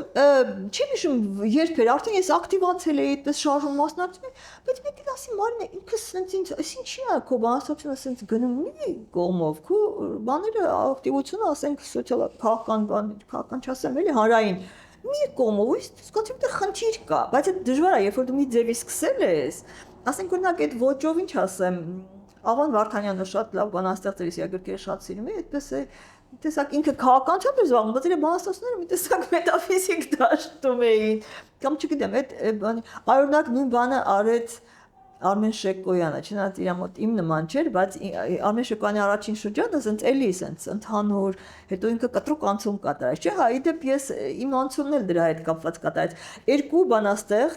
Երկու բանաստեղծ Արմեն Շեկոյանը եւ Վիոլետ Գրիգորյանը մի քիչ տարբեր սերունդներ են, բայց նույն բանը արեցին։ Իրենք իրականությունը այդ դեռ կեղտոտ խառը բան վերցրեցին բանաստեղծության մեջ։ Եվ երկուսն էլ քարկոծվեցին հաճախ Վիոլետն ասում են, «Էս ինչ հոգով բանաստեղծ»։ Ես սկզբում ինքս դա չէի արել, բայց ես գիտեսա իրանց արածը եւ մի հատ հոդված գրել, չի կոչվում էր անտիպոեզիա կամ երբ բանաստեղծը չի փնտրում ալիբի, այդ մի քիչ բան հոդված է, շատ տեսակ է, բայց շատ հետաքրքիր հոդված է։ Թե ոնց է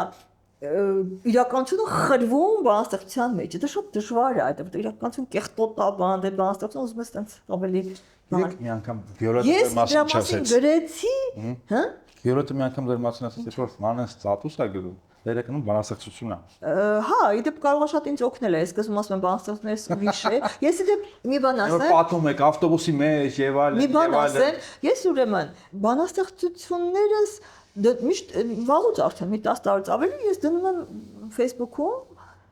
արդեն չեմ էլ թերթ բան իմաստը կորցրել։ Facebook-ում դնում եմ, առավոտը գրում եմ, իրիկուն դնում եմ Facebook-ում, հետո դրանք հավաքում եմ, գիրք եմ անում։ Հիմա դա ընդհանուր խոսում ենք, բան, սկսում շատ ջղայնան այով ես գրում, բան, այդ բանաստեղծության նման չի, այդ վեճերը անցել են, հիմա բայց չի հիշում ում է, ծանոթ մարդու բայց մոռացեմ ով էր, ինչ որ մեկը խոսակցություն բացվեց իմ բանաստեղծների մասին,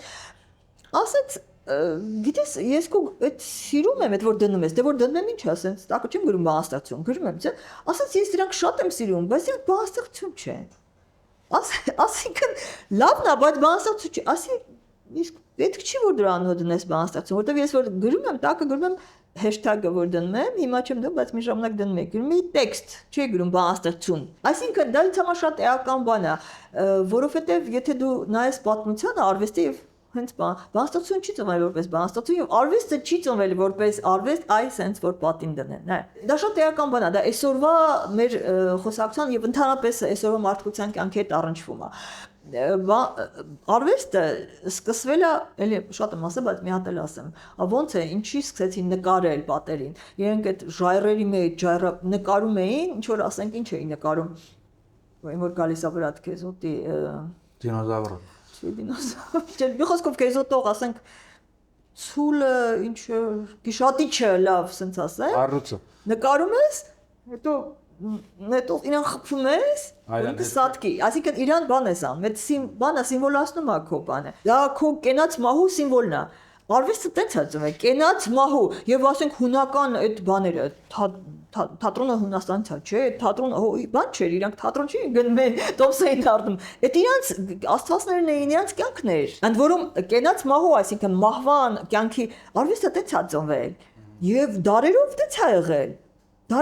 է եղել ասենք Միքելանջելոյի բաները հո չէին առնում կամ գնում ցուցահանդեսում նայում Միքելանջելոյի կարծեմ եկեղեցիների մեջ չի դնում կամ ինչ Այսինքն արվեստը եղել է կյանքի մի մասը, կյանքենաց մահու, հետո ամենավերջի որ դարից սկսվեց էդի, 18-րդ վերջի 19-րդ դարում որ դարավ ինքը սենց է որ պատին դտես նայես սիստեմա Բայց էդի մահն է արվեստի Դրա համար ասում ես իմ բանաստոց հետ ինչ պետք չի որ չնայած պետք է գիրք եմ անում, հա, տողարն են, վերջն են, բան, էդ էլ է, բայց այդ չի ամենայականը։ Ես ուզում եմ տեքստը հասնի։ Հիմա եթե դու Facebook-ում իմ տեքստը կարդում ես, ասես էսի բանաստոց չի, բայց տեքստ է, բայց լավն է, բայց այդ թող ասես, ինձ կերտը տեքստը հասնի։ Եվ ես երջանիկ կլեմ, եթե իմ բանաստոցները ասում բանաստոց չի տեքստ է, բայց պետք է։ Բայց չգիտեմ ինչ է։ Բանաստեղծությունը տեքստ է։ Տեքստ է, բա։ Եվ տեքստը ամենակարևոր բանն է։ Եթե հիշում ես, ասում ես բան չեմ, բայց Աստվածաշունչը գիտես քանի անգամ կարդաց, ես Աստվածաշունչով եմ սկսել։ Եթե նկատել ես իմ մաստերների տողերը այդ Աստվածաշունչի են որ անդադ ասում եւ ես այդ մաստերները տենց էին։ Ես նրա վրա եմ գրել։ Եվ Աստվածաշունչը ամենասկզբում բանն էր, ինքը դրա մասին է։ Սկզբանե բանը, հա։ Հա, բայց բանաստեղծ, դե այդ բառը չգիտեմ ուրիշ լեզվում կա բանաստեղծ։ Ես այդ բանով եմ գրում հեշտագը բանաս խոսք։ Դու ամենասկզբում խոսքն էր։ Եվ մենք իդեպ շատ ազգեր կան։ Ես հիշում եմ մի հրյա ինձ բացատրում էր, որտեղ որոշ ազգերի մոտ տենց չի, ավելի պատկերայինն է կարևորը, մեր հետ տեքստ։ Եվ ինքը բացատրում էր, իրան թվում էր մենակ հրյաներն են, այնց ասում էր մեր մոտ ամեն ինչ, եթե նկատես հրյաների եկեղեցիների մեջ տենց բաներ չկա, ավելի խոսքի վրա է։ Պատկերներ քիչ։ Կայականն, հա։ Խոսքի վրա է։ Ինձ ասում էր մեր մոտ սենց բան, մեր Ասացի մեր մոդելատորից հարվածա, որտեղ մենք առաջին այդ աստղական շուտ թարգմանել ենք, չէ՞։ Պատկերապաշտ չենք, էլի մենք։ Հա։ Պատկերահարգ ենք։ Եվ պարտադիր չի, իդեպ դա շատ բան է, այդ դրա համար ասի քրիստոնյաների համար պարտադիր չի ու հավատալ բան լինես, կարող ես հավատացյալ չլինել, ասենքն այդ չներկայացնել որպես այդ դրողքը դրախտը չներկայացնես որպես այդ ձևի կարող է դասական ձևով, բայց հավատաս ամենակարևորը հավատաս հավերժությանը, հավատաս որ ամեն ինչ չի վերջանում մահով։ Ղարաբաղյան շարժումից հասանք հավերժությանը։ Այդ նույն բանն է։ Իդեպ վերջերս այս անդադ ասում են հայրենիք, ասում են հայրենիքը ինչի է այդքան կարևոր էլի, որտեղ ամենակարևորը որովհետև ինքը ինձ հավերժությունն է, որովհետև դու միշտ մեռնում ես, այդքան լավ ապրես, դու մեր ինչքան լավ ապրի, ամենասիրունն եղի, մեռնում ես, վերջանում է։ Հայրենիքը հավերժությունն է, ես ինձ համար իդեպ կրոնն էլ է այդ, կրոնը ուղղակի ուրիշ ձևի է մեկնաբանում, բայց հայրենիքը ես հաստատ գիտեմ, որ եթե հայրենիքը վերջանա, ես էլ եմ վերջանում։ Մարինե, շնորհակալ եմ։ Տեքստ, որ ծնվեց մենք ակումբի 2023 թվականի հոկտեմբերի 9-ի հավաքից հետո։ Ես քո թագավորական տնից եմ, Հայաստան աշխարհ, եւ դու լրիվ իմն ես, ծայրից ծայր։ Գրեցի ծայրից ծայր եւ հիշեցի, որ դու ծայր չունես հիմա։ Քո մարմինը անդամահատված է եւ արյունը կաթում է հողին։ Ես քո թագավորական տնից եմ, Հայաստան աշխարհ, եւ փնտրում եմ իմ եղբայրներին ու քույրերին, որ մենք միասին վերականգնենք հայոց թագավորությունը։